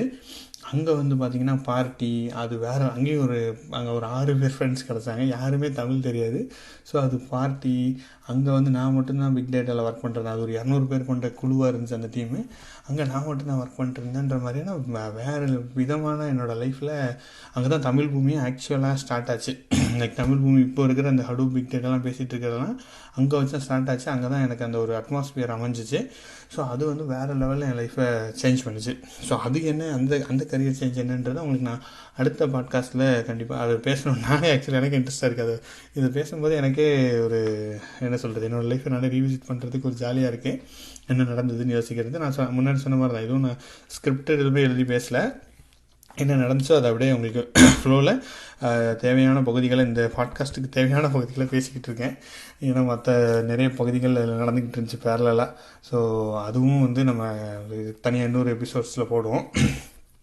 ஸோ மும்பை போயாச்சு. மும்பையில் என்ன நடந்துச்சு, மும்பையில் என்ன பண்ணீங்க அப்படின்றத நம்ம அடுத்த பாட்காஸ்ட்டில் நான் உங்கள் கூட பகிர்ந்துக்கிறேன். அண்ட் இந்த பாட்காஸ்ட் உங்களுக்கு யூஸ்ஃபுல்லாக இருந்துச்சு, யூஸ்ஃபுல்லாக இருக்கலாம், யூஸ்ஃபுல்லாக இல்லாமல் இருக்கலாம். ஏதாவது உங்களுக்கு மாற்று கருத்துக்கள் எதாவது இருந்துச்சுன்னா கண்டிப்பாக கமெண்ட்டில் அதை போடுங்க. யூடியூப்பில் பார்த்துட்டு இருந்தீங்கன்னா ஸ்பாட்டிஃபை, இன்ஸ்டாகிராம், ஃபேஸ்புக் எல்லா லிங்க்குமே நான் வந்து கொடுக்குறேன். அதில் கனெக்ட் பண்ணுங்கள். உங்களோட ஃபீட்பேக்கை பொறுத்து நான் உங்களுக்கு வந்து வேறு எந்த மாதிரியான இதெல்லாம் போடலான்றதையும் நான் கண்டிப்பாக பல எபிசோட்கள் அப்லோட் பண்ணுறேன். இல்லை வீக்லி ஃப்ரைடே ஒரு எபிசோட் அப்லோட் பண்ணலான்றது பிளான். ஸோ அடுத்த வாரம் உங்களை சந்திக்கிறேன். உங்களிடமிருந்து விடைபெறுவது உங்கள் நண்பன் ஆரம்பம். பாய். வணக்கம். தமிழ் பூமியோட அடுத்த பாட்காஸ்ட்டில் உங்களை சந்திக்கிறேன். ஸோ இந்த பாட்காஸ்ட்டில் நம்ம கரியர் சீரீஸ் பார்த்துட்ருக்கேன். என்னோடய கரியரில் என்ன நடந்தது அப்படின்றத உங்கள் கூட நான் பேசிகிட்டு இருக்கோம். அண்டு போன இதில் வந்து நான் மும்பைக்கு வந்துட்டேன். மும்பையில் என்ன பண்ணீங்க சொல்லுங்கள் அப்படின்ற மாதிரி ஏக்மார் தோ துக்கலா இந்த மாதிரி மும்பை வந்தாச்சு. ஃபஸ்ட்டு ஃப்ளைட்டில் வந்தேன். ஆக்சுவலி அக்சென்ச்சரோட செலவில் உபயம் அக்சென்ச்சர் அதில் வந்து மும்பை வந்தாச்சு. மும்பையில் வந்து ஒர்க் பண்ண ஸ்டார்ட் பண்ணியாச்சு. பார்த்திங்கன்னா பெரிய கம்பெனி. ஆக்சுவலி ராம்கோ ஒரு மிட் சைஸ் கம்பெனி. அக்சென்ச்சர் வந்து ஒரு பெரிய கம்பெனி. என்ன தான் ராம்கோலாம் இருந்தாலும் பெருசாக வந்து வெளியிலலாம் போனது கிடையாது. பெருசாக எனக்கு சோஷியல் பெருசாக மிங்கிலாரில் எதுவும் தெரியாது. ஸோ மும்பையில் எனக்கு அது ரொம்ப கம்ஃபர்டபுளாக இருந்துச்சு. ஏன்னா இங்கே யாரும் தமிழில் பேச மாட்டாங்க, எல்லாம் ஹிந்தி தானே, ஹிந்தி தான் மேக்ஸிமம். ஸோ அதனால் நான் பேசவே தேவையில்லை, அமைதியாக இருந்தால் போதும், சிரிச்சுக்கிட்டே இருந்தால் போதும், அவ்வளோதான். வேறு எதுவுமே என்கிட்ட யாரும் எக்ஸ்பெக்ட் பண்ண மாட்டாங்க. இங்கிலீஷில் தான் பேசணும், கொஞ்சம் தான் பேசுவாங்க, அவங்களும் பேச மாட்டாங்க. ஸோ அந்த மாதிரியான ஒரு சிச்சுவேஷன் போனால் பிரம்மாண்டமாக இருந்துச்சு. மும்பை நான் ஆல்ரெடி மும்பை போயிருக்கேன், பட் அங்கே ஒர்க் பண்ணுறதுக்குன்னு நான் போனதில்லை. ஸோ இப்போ தான் ஃபஸ்ட் தடவை அங்கே ஒர்க் பண்ணுறதுக்கு போகிறேன். உள்ளே போயிட்டு லைக் ஒரு பார்க், ஐடி பார்க்கு. நான் முன்னாடி சென்னையில் ஐடி பார்க்கில் ஒர்க் பண்ணலாம் எனக்கு தெரியல. ஸோ அங்கே போனால் பயங்கரமாக இருக்குது. ஒவ்வொன்றும் எனக்கு புதுசாக இருக்குது. இந்த ஆஃபீஸ்லேருந்து அந்த ஆஃபீஸ் போங்கன்றாங்க, ஆஃபீஸ் பஸ்ஸுன்றாங்க. அங்கே எதுவும் அந்தேரின்ற ஒரு இடம் இருக்குது, அங்கே போங்க. ஐரோலிலேருந்து அந்தேரி வரைக்கும் ஆஃபீஸ் பஸ்ஸே இருக்கும். நீங்கள் அக்சென்ச்சர் பஸ்ஸுனால் நல்லா இருக்குது. ஆக்சுவலி பஸ்ஸெல்லாம் சூப்பராக இருக்குது. அதில் ஏறி காலையில் போனால் அங்கே இனிஷியலாக ஒரு மாதத்துக்கு வேலையே இல்லை அங்கே. அப்புறம் நான் என்ன நினச்சேன், சரி உள்ளே ஆள் எடுத்துட்டாங்கன்னா அவ்வளோதான் போல், எங்கேயோ ஏதோ ஒர்க்கில் போட்டுருவாங்க எங்கேயோ நினச்சேன். அப்படி கிடையாதான். உள்ளே ஆள் எடுத்ததுக்கப்புறம் நம்ம வந்துட்டு ப்ராஜெக்ட்டு அதுக்கு தனி இன்டர்வியூ தான். ஐயோ திருப்பி கண்டுபிடிச்சி அடித்து பற்றிடுவாங்களோன்னு நான் ரொம்ப பயந்துட்டு இருந்தேன். ஸோ அந்த மாதிரி நிறைய விஷயங்கள் நடந்துச்சு. அப்புறம் அங்கே பெஞ்சில் இருக்கும்போது என்னாச்சுன்னா ஒருத்தவங்க ஒரு மாதம் 2 மாதம்லாம் உட்காந்துட்ருக்காங்க அங்கே. பெஞ்சுன்றாங்க அதை. அப்போ தான் எனக்கு அந்த டேர்ம்ஸ் எல்லாமே அப்போ தான் தெரிய வந்துச்சு. ஸோ பெஞ்சுன்னு ஒன்று இருக்குது. நான் பெஞ்சுன்னு என்னன்னா பெஞ்சு டீக்கிற பெஞ்சு அப்படி தான் பெஞ்சு போட்டிருப்பாங்க, அங்கே உட்காந்துருப்பாங்க போலவே என் மைண்ட் செட்லாம் ஓடிக்கிட்டு இருந்துச்சு. அப்புறம் தான் பார்த்தா பெஞ்சுனா ப்ராஜெக்ட் இல்லாமல் அந்த அக்சென்ச்சர் காசு கொடுத்து சும்மா வச்சுருப்பாங்க. ஏன்னா அக்சென்ச்சர்ன்றது வந்து ஒரு ப்ராடக்ட் கம்பெனியில் இல்லை, அவன்கிட்ட எந்த ப்ராடக்ட்டுமே இல்லை, அவனோட ப்ராடக்ட்டே நம்ம தான். ஸோ அவன் சர்வீஸ் கம்பெனின்றதுனால அவனுக்கு வந்து அவன் ப்ராஜெக்ட் எடுத்து பண்ணிகிட்டு இருக்கான். இப்போ ஃபார் எக்ஸாம்பிள் பேங்க் எடுத்துகிட்டோன்னா நம்ம ஸ்டாண்டர்ட் சார்ட்டர்ட் பேங்க்கு அந்த மாதிரி இருக்கலாம். அவங்களோட ப்ராஜெக்ட் எடுத்து அவங்களுக்கு வேலை இருக்குது, அந்த வேலையை எடுத்து பண்ணுறான், அதுக்கு நம்மளை சப்ளை பண்ணிக்கிட்டு இருக்கான். ஸோ அப்படி இருக்குன்ற கான்செப்டே எனக்கு அப்போ தான் புரிய ஆரம்பிச்சிது. ஸோ அப்போ அந்த பெஞ்சில் இருக்கிறவங்கள தான் வந்து இந்த மாதிரி இன்டர்வியூலாம் ஷெட்யூல் பண்ண விடுறாங்க. அவங்க சில நாள் இருக்காங்க, சில நாள் பண்ணாமல் ஓடிடுறாங்க. அதனால தான் நமக்கு இந்த இன்டர்வியூலாம் ஒழுங்காக வரலன்றது எனக்கு அங்கே போய் தான் தெரிய வந்துச்சு. ஏன்னா நானே ஒன்று 2 பேர்கிட்ட பேசி ஷெட்யூல் பண்ணிகிட்டு இருந்தேன் இன்டர்வியூலாம். அந்த மாதிரி பெஞ்சில் இருக்காங்க அந்த மாதிரி யூஸ் பண்ணிகிட்டு இருந்தாங்க. அந்த பெஞ்சில் இருக்கும்போது ஒன்றும் பிரச்சனை இல்லை, நீங்கள் ஜாலியாக போவீங்க, அங்கே சும்மா இது பண்ணிவிட்டு வந்துடுவீங்க. ஸோ அதெல்லாமே வந்து ரொம்ப சூப்பரான டேஸ் எனக்கு. ஆக்சுவலி ஒரு புது விஷயங்கள் எல்லாமே புதுசாக பார்த்துட்ருக்கேன். ஒரு புது என்ன சொல்கிறது, கிட்டத்தட்ட புது கண்ட்ரி தான் ஆக்சுவலி. லிட்ரலி ஹிந்தி எல்லாத்துலேயும் பேசுவாங்க, எதுவுமே தமிழ் கிடையாது. மேக்ஸிமம் எங்கேயுமே தமிழ் கேட்குறதே முடியாது ஆக்சுவலி. அந்த மாதிரி தான் இருந்துச்சு. அண்டு அது ஒரு வகையில் நல்லாவும் இருந்துச்சு, ஒரு வகையில் நம்ம சென்னையும் நம்ம மிஸ் பண்ணிகிட்டு இருப்போம்ல. ஸோ நம்ம ஊரில் எங்கே போனாலும் கேஷுவலாக நம்ம பேசிகிட்டு இருப்போம். ஸோ அதுவும் இருந்துச்சு. பட் இருந்தாலும் கம்பெனி கொஞ்சம் போகும். அப்புறம் ஒரு இன்டர்வியூ எனக்கு வந்து வச்சாங்க. ஒருத்தங்க இதில் காலில் இன்டர்வியூ வச்சாங்க, லைக் கிளைண்ட் இன்டர்வியூ. உள்ளே வந்து ஒரு ப்ராஜெக்டில் இருந்துச்சு, அவங்க எக்ஸ்டென்ஷன்லாம் இருந்தாங்க. ஸோ அவங்க யூஎஸ்லேருந்து பேசினாங்க. இந்த மாதிரி லைக் ஹைவி தான் இருக்குது, சிம்பிள் ப்ராஜெக்ட் தான் அப்படின்னாங்க. பெருசாக இன்டர்வியூலாம் இன்னும் வைக்கல, சும்மா இதுதான் இருக்குது வந்து ஒர்க் பண்ணிக்கிறேன்ற மாதிரி கேட்டாங்க. சரிங்க வரங்க அப்படின்னோடனே ஓகேன்ட்டாங்க. அது வந்து ஒரு இன்சூரன்ஸ் ப்ராஜெக்ட்டு, ட்ராவலர்ஸ்னு ஒரு இன்சூரன்ஸு, அந்த கிளைண்ட்டு. ஸோ அந்த ப்ராஜெக்ட்டுக்குள்ளே வந்தாச்சுன்னா கிட்டத்தட்ட ஒரு 200 பேர் இருக்காங்க. ஒரு பெரிய ஓடிசி மாதிரி ஓடிசி ஆக்சுவலி அதெல்லாம் ரொம்ப செக்யூரான ஏரியான்றதுனால ஓடிசி போட்டு உள்ள 200 பேர் இருக்காங்க. அங்கே நான் ஒர்க் பண்ணுறதுக்கு போனேன். அந்த ப்ராஜெக்ட்டில் போய் ஜாயின் பண்ணிட்டேன். பிக் டேட்டா யாருமே அங்கே பிக் டேட்டா கிடையாது. அவங்க ஆல்ரெடி அபினிஷ்னு ஒரு டூல் யூஸ் பண்ணுறாங்க, ஏடிஎல் டூல் யூஸ் பண்ணிகிட்டு இருக்காங்க டேட்டா யூஸ் பண்ணுறதுக்கு. அது பயங்கரமான காஸ்ட்லியான டூல், பவர்ஃபுல்லான டூலும் கூட. இன்னும் மார்க்கெட்டில் இருக்குது. பட் இப்போ கொஞ்சம் கொஞ்சமாக அபினிஷியோ வந்துட்டு சில இடத்துல ஸ்பார்க் வந்து லிட்ரலி அதை ஓவர்டேக் பண்ணி யூஸ் பண்ணிகிட்டு இருக்காங்க. ஸ்பார்க் யூஸ் பண்ண ஆரம்பிச்சிட்டாங்க லைக் ஏடிஎல் பில்ட் பண்ணுறதுக்கு. ஸோ அந்த டூல் அபினிஷியோ அங்கே இருக்குது. அங்கேயும் அதே மாதிரி தான் ஸ்பார்க் இம்ப்ளிமெண்ட் ஆகிறதுனால ஸ்பார்க் ஒரு பிக் டேட்டா டெவலப்பர் எடுத்தாங்க. அப்போ ஆக்சுவலி ஸ்பார்க்னு ஒன்றே இல்லை, அப்போ தான் வந்துக்கிட்டு இருக்குது. இனிஷியலாக இன்னும் கொஞ்சம் நாளாக தான் வருது. ஸோ அப்போ எடுத்திருந்தாங்க. ஹைவில் டேட்டாவை போட்டு சிம்பிளான ஒர்க்கு தான், பெருசாக ஒர்க்கெல்லாம் இல்லை. ஆனால் அங்கே 200 பேரில் நான் மட்டும்தான் பிக் டேட்டா ரிசோர்ஸ்ன்றதுனால எல்லோரும் வந்து இவர் தான் பிக் டேட்டா அவன்ப்பா அப்படின்னு சொல்லிட்டு எல்லோரும் பேசிகிட்டு இருப்பாங்க. நான் வந்துட்டு எனக்கு ஒன்றும் தெரியாதுன்றது எனக்கு மட்டும்தான் தெரியும், அவங்க யாருக்கே தெரியாது. எல்லோரும் என்கிட்ட வந்து கேட்பாங்க. ஆக்சுவலி எங்கள் ஆக்சென்ஜர்லாம் ஓரளவுக்கு என்ன சொல்கிறது, ஒரு ஆர்வமாக இருப்பாங்கள்ல, அவங்களாம் வந்து என்கிட்ட பேச அவங்களே ட்ரை பண்ணுவாங்க. ஏதோ நான் பெரிய ஆள் மாதிரியும், நான் ஏதோ பிக் டேட்டா வச்சு அப்படின்னு வச்சுட்டு. அதனால் எனக்கு நினச்சா காமெடியாக இருக்குது. பட் எனக்கு ஒன்றும் தெரியாதுன்றது கொஞ்சம் கொஞ்சமாக அவங்களுக்கு. அப்புறம் 1-2 பேருக்கு நானே சொல்லிட்டேன் எனக்கு ஒன்றுமே தெரியாதுங்க அப்படின்னோடனே அவங்க ஏதோ ஹிந்தியில் சொன்னாங்க. ஏதோ அதுனா ஏதோ ஒன்று சம்திங், அதாவது ஊரில் குருட்டு தேசத்தில் ஒரு கண்ணு உள்ளவன் பெரிய ஆள், அந்த கான்செப்ட் அவங்க ஹிந்தியில் சொன்னாங்க. ஓகே கரெக்டு தாங்க நீங்கள் சொல்கிறது அப்படின்னு சொல்லி நானும் சிரிச்சுக்கிட்டேன்.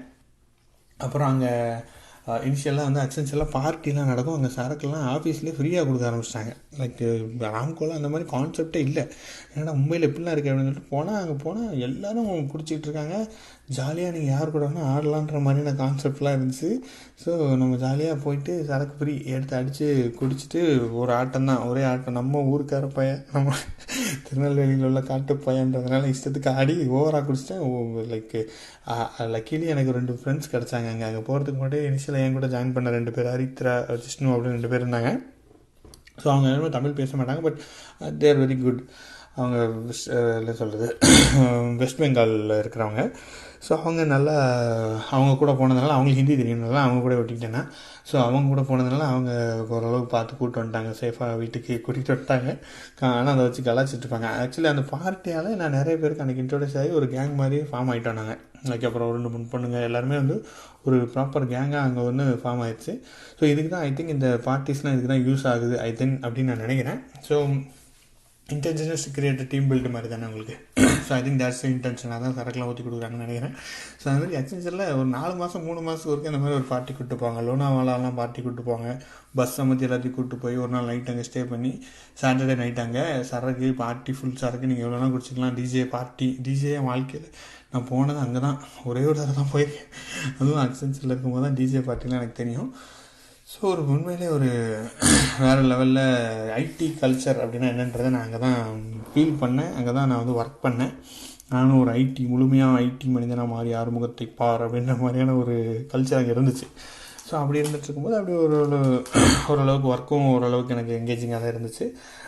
அங்கேயும் கொஞ்சம் ஒர்க்கு நமக்கு ஓகே தான், நம்ம இன்னும் ஒர்க் விட மாட்டோம். அங்கே ஒர்க் பண்ணிகிட்டு இருக்கிறதுனால ஓரளவுக்கு நல்லாவே ஓடிட்டு இருந்துச்சு ப்ராஜெக்ட்ஸ் எல்லாமே. அப்புறம் அங்கேயும் அந்த ப்ராஜெக்டை நான் பண்ண ப்ராஜெக்ட் எல்லாமே இன்னொரு ப்ராஜெக்டில் தூக்கி போட்டாங்க, ரேபிட் பிஏ அப்படின்ற மாதிரி ஒரு ப்ராஜெக்ட்டு. இதில் என்னென்னு பார்த்தீங்க அப்படின்னா இது உங்களுக்கு ரிக்வெஸ்ட் வந்தால் நீங்கள் அதை வந்து ஒரு டேட்டா அனலிஸ்ட் மாதிரி. ஸோ ரிக்வெஸ்ட் வரும், அந்த ரிக்வெஸ்ட்டை நான் உடனடியாக டேட்டா எங்கேருந்தா இருக்கும் அந்த டேட்டாவை எடுத்து கொண்டு வந்து க்ரியேட் பண்ணணும், அதை வந்து மாடிஃபை பண்ணணும், ரிப்போர்ட் க்ரியேட் பண்ணணும், எஸ்கியூஎல்ல நடக்கும். அப்புறம் அட்ரிஷன் ரிப்போர்ட்டுன்னு பயங்கரம் படிச்சுக்கிட்டே இருக்கிற மாதிரியான ஒரு வேலை. ஆல் த டைம் நம்ம வந்துட்டு ஒரு ஆக்டிவாக இருக்கணும். ஏன்னா இடிஏ வந்துட்டு ஒரு 2 நாள்லாம் கொடுப்பாங்க டைம். 2 பேர் தான் டீம், நானும் இன்னொரு பொண்ணு இருந்துச்சு. அந்த பொண்ணு வெஸ்ட் பெங்கால் தான். ஸோ அந்த பொண்ணு என்ன இனிஷியலாக பார்த்தோன்னே அதோட மூஞ்ச பார்த்தாலே தெரிஞ்சு, ஏன்னா இவன் கூடலாம் ஒர்க் அது யாரோ கூட ஒர்க் பண்ணுறவங்க பெரிய ஆள் போல், அவன் போயிட்டான் பேப்பர் போட்டு. ஸோ இவன் கூடலாம் ஒர்க் பண்ணணுமோன்னு ஒரு கேவலமாக பார்த்துச்சேன். ஐயோ பார்த்தோன்னே ஐயோ இந்த அக்கா கூட ஒர்க் பண்ண போகிறோம் அப்படின்னு நினச்சிட்டு இருந்தேன். பட் அவங்க என்ன சொல்கிறது, ரொம்ப பயந்து போய் ரொம்ப இன்ஃபீரியாரிட்டி காம்ப்ளெக்ஸின் உச்சமே நானாந்தான்ற மாதிரி தான் கிடந்தேன். அப்படியே இப்படி அவங்கள்ட்ட பேசுகிறதுக்குலாம் ரொம்ப பயப்படுவேன் ஆக்சுவலாக. அங்கே போயிட்டு ரொம்ப பயந்து போய் எல்லாருமே என்னையே கிண்டல் பண்ணுற மாதிரி நான் ஃபீல் பண்ணிட்டு அப்படியே தான் தெரிஞ்சேன். பட் போக போக எல்லாமே கொஞ்சம் கொஞ்சமாக சேஞ்ச் ஆச்சு. நம்மளோட ஒர்க்கை பார்த்துட்டு அவங்களுக்கு ஓகே இந்த பையனுக்கு இவனுக்குள்ளே எதுவும் இருக்க போகிறேன் அப்படின்ற மாதிரி நம்ம ஒர்க்கால் நான் தப்பிச்சிட்டேன்னு சொல்லலாம். இல்லைன்னா எனக்கு இன்னும் இன்ஃபீரியாரிட்டி காம்ப்ளெக்ஸ் அங்கே இன்னும் கண்டினியூ ஆகிட்டு இருந்துருக்குமா இருக்கும். ஒர்க் ஓரளவுக்கு நல்லா பண்ணவும் இன்டர்னல் டீம்லேயும் எனக்கு ஒரு நல்ல மரியாதை கிடச்சிருச்சு. சரி ஓகே வந்து டெடிக்கேட்டடாக இருக்கான், நான் ஆக்சுவலி எனக்கு எக்ஸ்சேஞ்சில் கொடுத்த ஒர்க் எதுவுமே நான் சால்வ் பண்ணாமல் விட்டதே கிடையாது, டெலிவரி பண்ணாமல் விட்டதே கிடையாது. இடிஏக்குள்ளே நான் டெலிவரி பண்ணியே தீருவேன்ற மாதிரி ஏன்னா ராம்கோவில் நம்ம ராம்கோ ட்ரைனிங் அப்படி ராப்பகலாக உட்காந்து உழைச்சிக்கிட்டு இருக்கிறதுனால அங்கே போயிட்டு அந்த மாதிரி பண்ணிட்டேன். ஆனால் ஜாலியாக தான் இருக்கணும் எங்களேன், நமக்கு பேச்சுலர் ஒன்றும் கிடையாது, வீட்லேயும் எதுவும் கிடையாதுனால ஜாலியாக ஒரு ஃபோக்கஸில் போயிட்டுருப்பேன். இந்த மாதிரி போனதுக்கப்புறம் அந்த பொண்ணோட மைண்ட் செட்டு கொஞ்சம் மாறிடுச்சு. சரி இந்த பையன் ஏதோ ஒர்க் பண்ணுறான்லாம் ஓரளவுக்கு எஸ் நோ பாய் அப்படின்ற மாதிரி பேசுகிறாங்க. பட் நமக்கு தான் ஒரு தனியாக ஒரு கேங் இருக்கேன், அந்த கேங்கு ஜாலியாக பேச ஆரம்பிச்சிட்டாங்க. அவங்க வீட்டிலலாம் போயிட்டு பார்ட்டியெல்லாம் பண்ண ஆரம்பிச்சிட்டோம் மும்பையில். ஸோ அவங்க நல்லா கிட்டார்லாம் வாசிப்பாங்க ஆக்சுவலி அந்த பசங்கள்லாம். அந்த வெஸ்ட் பெங்கால்னால அவங்க ஆர்ட்டுக்கும் அவங்க முக்கியத்துவம் கொடுக்கறதுனால கிட்டார் வாசிப்பாங்க.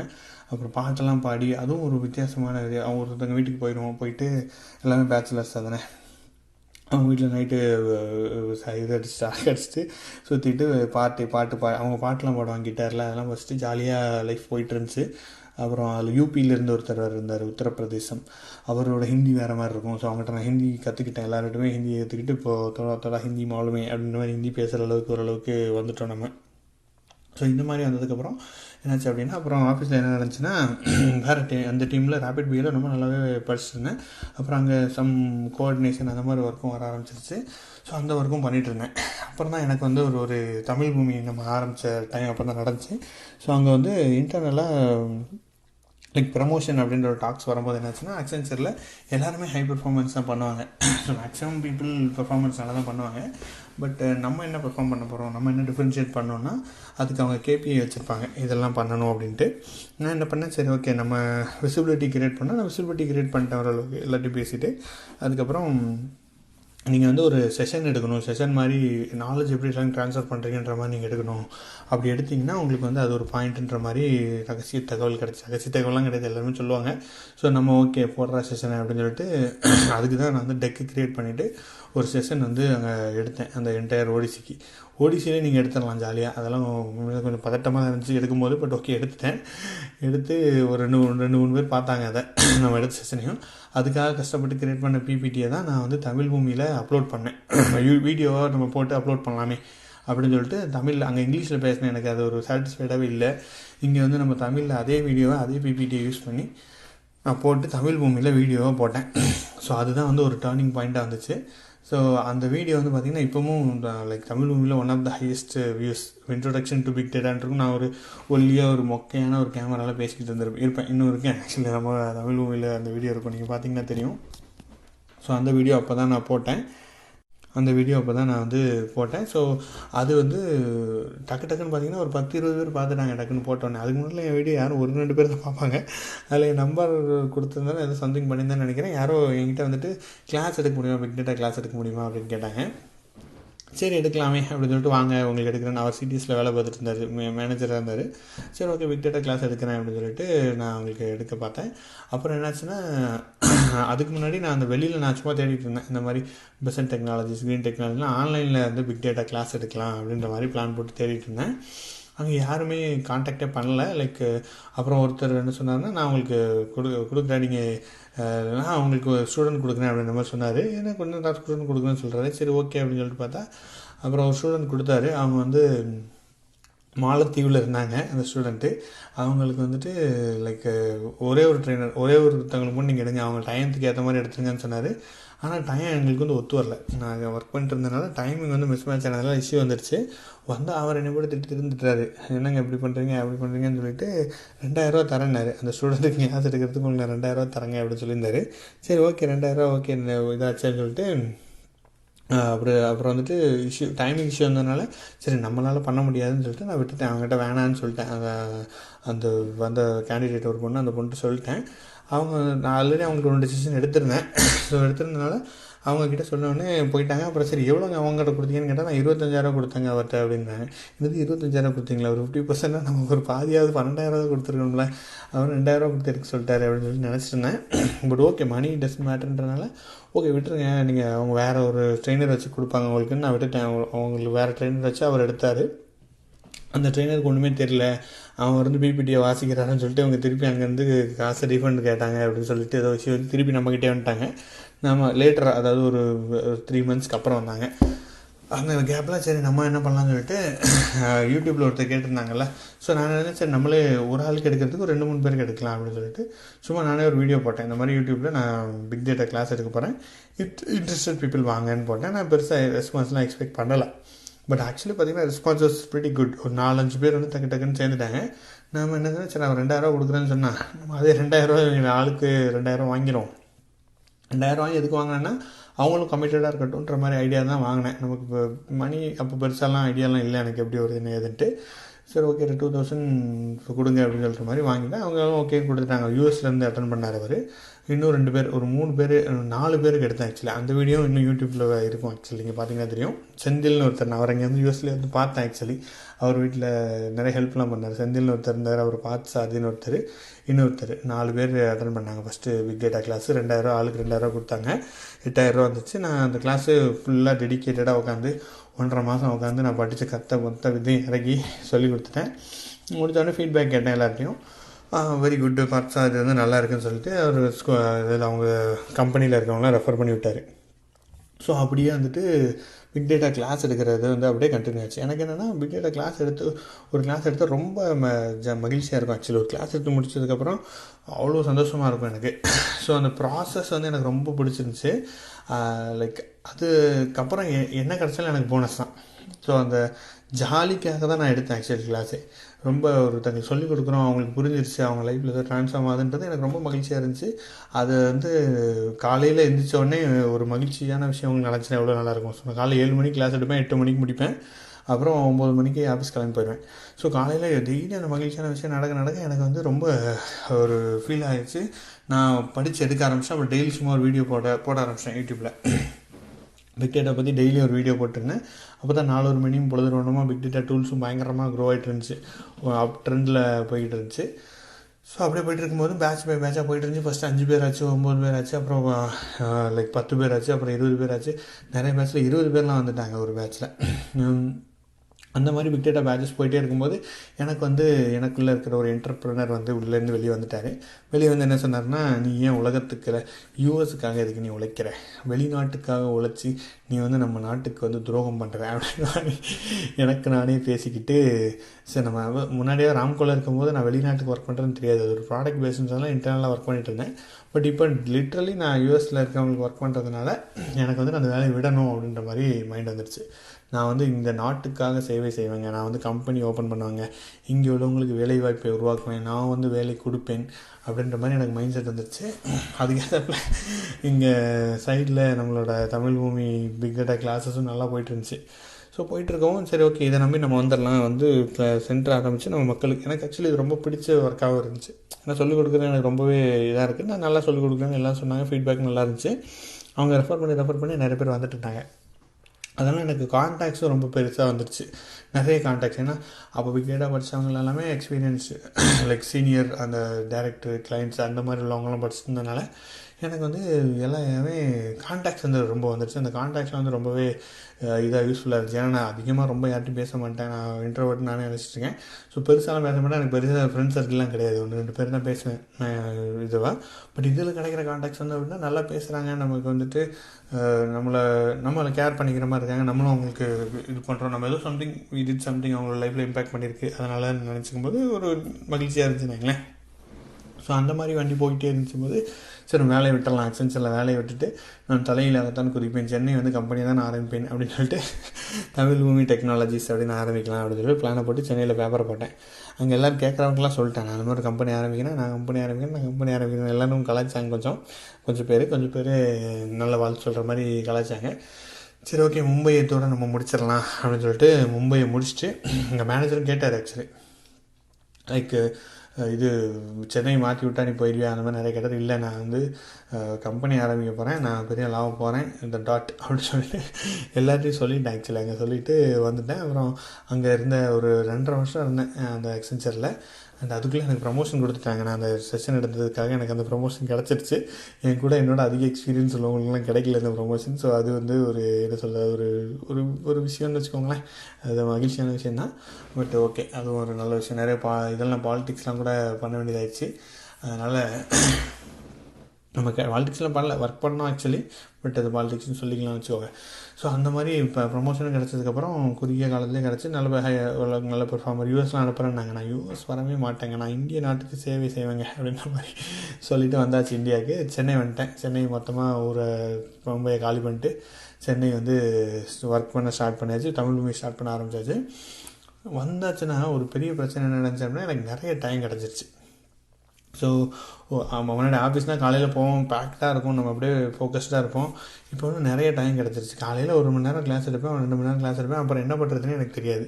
ஸோ வெட்டியாக படுத்து தூங்கிட்டு சீரியலை பார்த்துட்டு, சீரியல்னு அந்த வெப் சீரிஸ்லாம் பார்த்துட்டு அப்படியே காலத்தை ஓட்ட ஆரம்பிச்சிட்டேன். ஸோ அது வந்து என்னாச்சு அப்படின்னா, ஒரு 2-3 மாதத்தில் லைக் எனக்கே நான் ரொம்ப தப்பான ரூட்டில் போயிட்டுருக்கேன்றது புரிஞ்சிருச்சு. ஏன்னா ஒன்று கம்பெனி ஆரம்பித்தா ஒழுங்காக அந்த மைண்ட் செட் இருக்கணும், அந்த மாதிரி போகிற அளவுக்கு ஒரு திறமை இருக்கணும், திராணி இருக்கணும். அது எதுவுமே இல்லாமல் நானும் பண்ணுறேன்னு சொல்லிட்டு இருந்தால் நமக்கு கரியருக்கு ரொம்ப ஆபத்து. ஏன்னா இப்போ 5 இயர்ஸ் எக்ஸ்பீரியன்ஸ் ஆக்சுவலி எனக்கு டோட்டலாகவே. ஸோ இதில் இருந்துச்சுன்னா டேஞ்சர். நம்ம எடுக்கிற கிளாஸும் கூட அத்தன்டிக்காக இருக்காது இல்லை. ஏன்னா நான் ஆன்லைனில் ஒர்க் பண்ணாமல், நான் கரண்ட் இண்டஸ்ட்ரியில் இல்லாமல் நான் கிளாஸ் எடுத்தால் அதுவும் கூட இதாகிருமேன்னு சொல்லிட்டு திருப்பியும் கொஞ்சம் யோசித்து வருத்தப்பட்டுட்டேன். ஐயோ அவசரப்பட்டு வேலையை விட்டணும் அப்படின்னு சொல்லிட்டு ரொம்ப வருத்தப்பட்டு யோசிச்சிருந்தேன். அப்புறம் என் ஃப்ரெண்ட்ஸ் எல்லாம் பார்த்தாங்க, சென்னையில் 2-3 ஃப்ரெண்ட்ஸ் இருக்காங்க, அவங்களெலாம் போய் பேசிவிட்டு ஒரு மாதிரி குழப்பத்தில் தான் இருக்கேன் அப்படின்னு அக்சென்ச்சரில் திருப்பி கூப்பிட்டுக்குவாங்க அப்படின்னு சொல்லிட்டு அவங்கள்ட்ட கால் பண்ணி சொன்னேன், இந்த மாதிரி நான் வேலைக்கு எடுத்துக்கோங்க, நான் வரேன். நிறைய பேர் வந்திருக்காங்க ஆக்சுவலி. இப்படி நான் சொன்னேன், அவர் எடுத்துக்கிறேன், வெல்கம் பேக் டு அக்சென்ச்சர்லாம் சொன்னார். நான் சரி அப்பாடி சாமி அக்சென்ச்சரே திருப்பி வேலைக்கு பார்த்தலாம்னு நினச்சேன். பட் அவருக்கு அந்த கால் வரவே இல்லை திருப்பி. சரி ஓகே, அவ்வளோதான் போச்சு போ அப்படின்னு சொல்லிட்டு நம்ம திருப்பி இன்டர்வியூ அட்டன் பண்ணலான்னு சொல்லிட்டு போய் 2-3 இன்டர்வியூ அட்டன் பண்ணேன். லைக் என்னாச்சு அப்படின்னா, பிக் டேட்டாவில் வேறு மாதிரி டூல்ஸ் எல்லாம் வந்துருச்சு போல், என்னை ரிஜெக்ட் பண்ணி விட்டாங்க எல்லா இன்டர்வியூலையும். அடப்பாவீங்களா, சிடிஎஸ் போனேன் ஆக்சுவலி தாம்பரத்தில், நானும் இன்னொரு ஃப்ரெண்டும் போனோம். போனால் ரிஜெக்ட் பண்ணி அனுப்பிச்சி விட்டாங்க. என்னடா நம்மளே ரிஜெக்ட் பண்ணிட்டாங்களே அப்படின்னு சொல்லிட்டு திருப்பியும் ஒரு தென்றல் புயலாகி அப்படின்ற மாதிரி பாட்டை போட்டு படிக்க ஆரம்பித்தோம். அப்போ தான் தெரிஞ்சது ஆக்சுவலி ரியல் டைமில் நீங்கள் ஒர்க் பண்ணுறதுக்கும் இன்டர்வியூவில் கேட்குற கேள்விக்கும் பெருசாக சம்மந்தம் கிடையாது. இன்டர்வியூக்கு ப்ரிப்பேர் பண்ணுறது வேறு ஒரு மெத்தடில் இருக்கணும், படிக்கணும். ஸோ அதுதான் இன்டர்வியூவில் எக்ஸ்பெக்ட் பண்ணுறாங்க. ரியல் டைமில் ஒர்க் பண்ணுறது ஒரு டீமாக ஒர்க் பண்ணுறதுனால பெருசாக ஒன்றும் அவ்வளோ படிக்க தேவையில்லை. ஓரளவுக்கு நீங்கள் பெர்ஃபார்ம் பண்ணிங்கனாலே யூ கேன் சர்வைவ் இந்த டீம். பெஸ்ட் பெர்ஃபார்மராக இருந்தீங்கன்னா that's you can still survive இந்த டீம் தான். டீமாக ஒர்க் பண்ணுறது தான் அதில் முக்கியன்றது அப்போ தான் நான் தெரிஞ்சுக்கிட்டேன். அதுக்கப்புறம் என்ன நடந்துச்சு அப்படின்னா, தமிழ் பூமி கான்டாக்ட்ஸில் ஒருத்தங்க இருந்தாங்க, ஒரு அண்ணா இருந்தாங்க. அந்த அண்ணா லைக் நம்மகிட்ட தான் கிளாஸ் படிச்சிருந்தாங்க. ஸோ அவங்க வந்து சரி இந்த பையலுக்கு இன்டர்வியூ தான் தெரியல, ஆனால் நல்ல பையன் சொல்லுவேன், அவங்க ப்ராஜெக்ட்லேயே எடுத்துக்கிறேன், நீ வந்து எல்என்டியில் போயிட்டு என் பேர் சொல்லி வேலை கொடுத்துருவாங்க அப்படின்னாங்க. ஸோ நான் போய் பேர் சொன்னேன், வேலை கொடுத்துட்டாங்க. ஸோ இது வந்து பார்த்திங்க பவர் ஆஃப் கான்டாக்ட் ஆக்சுவலி. ஏன்னா அவங்களுக்கு நம்மளை பற்றி தெரியும், ஹி வில் பி நம்மளோட ப்ராஜெக்ட்டுக்கு வந்துட்டு வேல்யூவேட் பண்ணுவான்றதுனால நம்மளை ரெஃபர் பண்ணி எடுத்துட்டாங்க. இன்டர்வியூலாம் எனக்கு வைக்கவே இல்லை ஆக்சுவலி, எல்என்டியில் இன்டர்வியூவே இல்லை, நான் டேரெக்டாக போனேன், எடுத்துக்கிட்டாங்க. அந்த மாதிரி தான் இருந்துச்சு. ஆனால் என்னாச்சுன்னா, அன்ஃபார்ச்சுனேட்லி அந்த ப்ராஜெக்ட்டு அவங்க வரல, ஏன் தெரியல அந்த ப்ராஜெக்ட் வரல எல்என்டிக்கு. ஸோ எனிவே என்ன ஹையர் பண்ணிட்டாங்கன்றதுனால வேறு ப்ராஜெக்ட்டில் போகணும், சிட்டி ப்ராஜெக்டில் தூக்கி போட்டாங்க. ஸோ அப்போ தான் என்னோடய சிட்டி ஜேர்னி, அடுத்த ஜேர்னி சென்னையில் ஸ்டார்ட் ஆச்சு. அண்டு இந்த காலகட்டத்தில் நம்ம பிக் டேட்டா கிளாஸ் எடுக்க ஆரம்பிச்சதுனால கிளாஸ் அப்படியே கண்டினியூ பண்ணிட்டு இருந்தேன் சைடில் பேரலாக. 10 பேர் மினிமம் 10 பேர் ஒரு பேட்சுக்கு வந்துட்டு இருந்தாங்க. நான் அதை பேரலாக கண்டினியூ பண்ணிகிட்டு இருந்தேன். யூடியூப்லேயும் நம்மளோட க்ரோத் ஓரளவுக்கு க்ரோ ஆகிட்டே இருந்தோம். ஸோ இந்த இதெல்லாம் அப்படியே நடந்துகிட்டு இருக்கும்போது அப்புறம் எல்என்டியில் என்னெல்லாம் நடந்தது அப்படின்றது அது ஒரு தனி கதையாக மாறிச்சு. எல்என்டி வந்ததுக்கப்புறம் திருப்பி சென்னை, திருப்பியும் மறுபடியும் மீட்னா அப்படின்ற மாதிரி திருப்பி சென்னை வந்துட்டோம். சென்னையில் வந்து நம்ம ஊர் நம்ம ஏரியா என்னென்னாலும் நம்ம பண்ணலான்ற மாதிரி வந்துட்டு இருந்ததுனால இங்கே வந்து திருப்பி வேறு என்ன பண்ணுறது, திருப்பி சென்னையிலேருந்து என்ன பண்ணலான்றது யோசிச்சுட்டு இருந்தோம். எல்என்டியில் அப்புறம் ஸ்பார்க்லாம் வந்துருச்சு, இம்ப்ளிமெண்டேஷன் வந்துருச்சு. அப்புறம் அங்கே கிடச்ச ப்ராஜெக்ட் வந்து ஒரு சூப்பர் ப்ராஜெக்ட். ஆக்சுவலி ஸ்ட்ரீமிங் இன்ஜினை பில்ட் பண்ணோம். கிட்டத்தட்ட மில்லியன்ஸ் ஆஃப் ஈவெண்ட்ஸ் நம்ம ஹேண்டில் பண்ணுவோம் காஃப்காலாம் யூஸ் பண்ணி. அந்த காலத்தில் காஃப்கா வந்து இன்ட்ரடியூஸ் ஆனது பயங்கர ஹார்ட் டெக்னாலஜி. அது படித்து முடிச்சுட்டு அந்த ப்ராஜெக்டில் முடிச்சுட்டு நிறைய இடத்துல வேலைக்கு போனால் போயிடலான்ற மாதிரியான ப்ராஜெக்ட் அது. ஸோ அந்த ப்ராஜெக்டில் என்ன நடந்துச்சு, அங்கேருந்து எப்படி நான் யூஎஸ் வந்தேன் அப்படின்றத நான் உங்களுக்கு நெக்ஸ்ட்டு பாட்காஸ்ட்டில் நான் அதை இன்னும் டீட்டெயிலாக சொல்கிறேன். ஸோ ஐ திங்க் அந்த நெக்ஸ்ட்டு பார்ட்டோட இந்த சீரியஸ் வந்து முடிஞ்சிடும் அப்படின்னு நினைக்கிறேன். I think that's it. ஏன்னா யூஎஸ் வந்து அப்போ கரண்ட் யூஎஸ்லாம் இருக்கேன். அதுக்கப்புறம் வேறு சீரியஸ் நம்ம போடுவோம். ஸோ இந்த பாட்காஸ்ட் உங்களுக்கு யூஸ்ஃபுல்லாக இருந்திருக்கலாம், கேட்க இதாக இருந்திருக்கலாம். இவ்வளோ தூரம் கேட்டிங்கனாலே முதல்ல நன்றி, தேங்க்யூ. ஏன்னா இவ்வளோ நாள் நான் பட்ட ஏதோ பேசிக்கிட்டு இருந்தேன், அதெல்லாம் கேட்குறீங்க. ஸோ அதுக்கு வந்து ரொம்ப நன்றி. அண்டு உங்களுக்கு எதாவது கமெண்ட்ஸ் ஏதாவது சொல்லணுன்னு இருந்துச்சுன்னா கண்டிப்பாக நீங்கள் லைக் இன்ஸ்டாகிராம், வாட்ஸ்அப், அதுக்கப்புறம் என்னோடய வாட்ஸ்அப் டீம் வாட்ஸ்அப் நம்பர் இருக்குது. அதுக்கு நீங்கள் கண்டிப்பாக அதில் நீங்கள் சொல்லுங்கள். என்னோடய மெயில் ஐடி இருக்குது, அதில் நீங்கள் சொல்லுங்கள். உங்களுக்கு எதாவது டாபிக்ஸ் ஏதாவது பேசணுன்னாலும் சொல்லுங்கள், நம்ம பேசலாம்.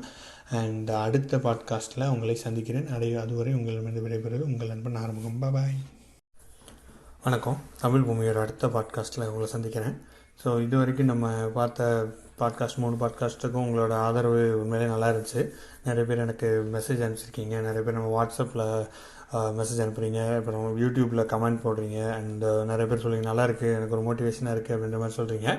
ஆனால் நம்ம வந்துட்டு இதை வந்து ஒரு 3-4 எபிசோடாக வைக்கிட்டு இருக்கிற அளவுக்கு பெரிய ஒன்றும் இதுதான் மகாபாரத கதை அந்த மாதிரி ஒன்றும் பண்ணுறதுக்கு ஒன்றும் இல்லை. ஸோ அதனால் இந்த எபிசோடோட மேக்ஸிமம் முடிச்சிடலான் இருக்கேன். ஸோ ஆல்மோஸ்ட் நம்ம இது வரைக்கும் கதை சுருக்கம், முன்கதை சுருக்கம் என்னென்னு பார்த்தீங்க அப்படின்னா, நம்ம வேலை கிடச்சிச்சு, ஒரு 2 வருஷம் ஒர்க் பண்ணிட்டேன் ராம்கோவில். அப்புறம் அங்கேருந்து சுவிட்ச் ஆகி அக்சென்ச்சர் போயாச்சு. அக்சென்ச்சரில் வந்து வேலையை விட்டுட்டு நான் தலைகீழாகத்தான் குதிப்பேன் அப்படின்னு சென்னை வந்தாச்சு. சென்னை வந்தாச்சுன்னா நம்ம திருப்பி அங்கே சஸ்டெயின் பண்ண முடியல. ஒரு ஆண்டர்ப்ரனராக நமக்கு வந்துட்டு அதுக்கு தேவையான ஸ்டெப்ஸ் எடுக்க முடியல. என்னோடய தப்பால் திருப்பியும் ஐடிக்குள்ளே நுழையலாம்ட்டு எல்என்டியில் வேலை கிடச்சிருச்சு எனக்கு. நம்ம இதில் படித்த ஒருத்தங்களே நமக்கு வந்து ரெஃபர் பண்ணி வேலை வாங்கி கொடுத்துட்டாங்க. இப்போ எல்என்டிக்குள்ளே சக்ஸஸ்ஃபுல்லாக நம்ம நுழைஞ்சாச்சு. ஸோ அப்புறம் என்ன, வாட் நெக்ஸ்ட் அப்படின்னு பார்த்தா எல்என்டியில் ஜாவா கொடுத்துட்டாங்க. ஃபஸ்ட்டு ஜாவா இங்கே ஒர்க் பண்ண ஆரம்பித்தேன். அங்கே முன்னாடி அக்சென்ச்சரில் நான் ஒர்க் பண்ணது எல்லாமே பார்த்திங்கன்னா எஸ்கியூஎல் இருக்கும், அப்புறம் கொரிஸ் எழுதுறது, அப்புறம் டேட்டா எடுத்துகிறது, இடிஎல் டூல்ஸ், அந்த மாதிரி நிறைய மல்டிபிள் இதில் ஒர்க் பண்ணியிருக்கேன். பட் இங்கே வந்தோடனே Java, pure Java, like Eclipse உட்காந்து எழுது அப்படின்ட்டாங்க.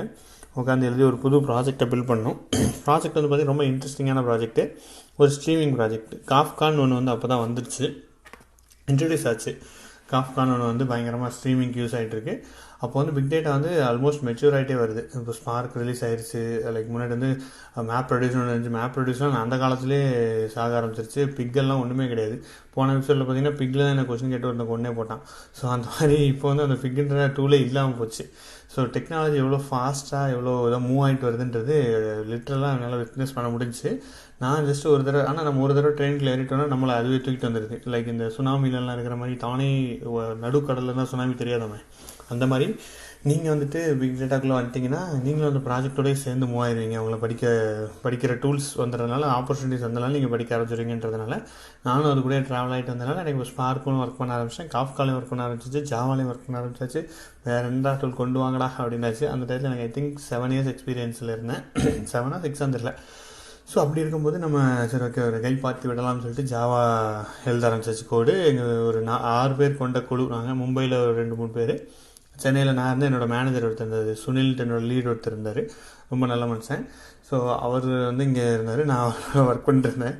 பட் நிறைய காமெடிலாம் நடக்கும். அப்புறம் காஃப்கா வந்து ஃபஸ்ட்டு இம்ப்ளிமெண்ட் பண்ணோம். ஸோ ப்ராஜெக்ட் இன்ஸ்டால் பண்ணுறதுக்கு நான் கொஞ்ச நாள் மும்பையில் போய் ஒர்க் பண்ணிட்டு இருந்தேன். அந்த எல்என்டிலே ஒரு 3 மாதம் மும்பையில் இருக்குன்னாங்க. ஸோ மும்பையில் போயிட்டு அங்கே இருந்தேன். எல்என்டியும் நல்லா இருந்துச்சு, சூப்பராக. அதே மாதிரி மும்பையிலேருந்து வந்துட்டு திருப்பி மும்பையில் போய் எல்என்டியில் ஒர்க் பண்ணி அங்கே இருக்கிற ஃப்ரெண்ட்ஸ்லாம் பார்த்து கொஞ்சம் சுற்றிட்டு இருந்தோம். First big data cluster setup பண்ணோம். அதுக்கப்புறம் ஒன்று இன்ஸ்டால் பண்ணி எல்லாமே நம்மளே பண்ணிவிட்டு ஒரு வழியாக கொண்டு வந்துட்டோம். கொண்டு வந்துட்டு இன்ஸ்டால் பண்ணுறது எல்லாத்தையுமே பயங்கர சேலஞ்சஸ் ஃபேஸ் பண்ணோம். கொஞ்சமாக ஃபேஸ் பண்ணி ஃபிக்ஸ் பண்ணி அப்படியே வந்துட்டு இருந்தோம். அங்கே மும்பையில் புது டீம்மேட்ஸு நம்ம சந்தீப்னு ஒருத்தர் இருந்தார். அப்புறம் கொண்டு 3 ஃப்ரெஷர்ஸ்லாம் கூட இருந்தாங்க. அவங்க கூட ஒர்க் பண்ணிவிட்டு நல்லா போச்சு எல்லாமே.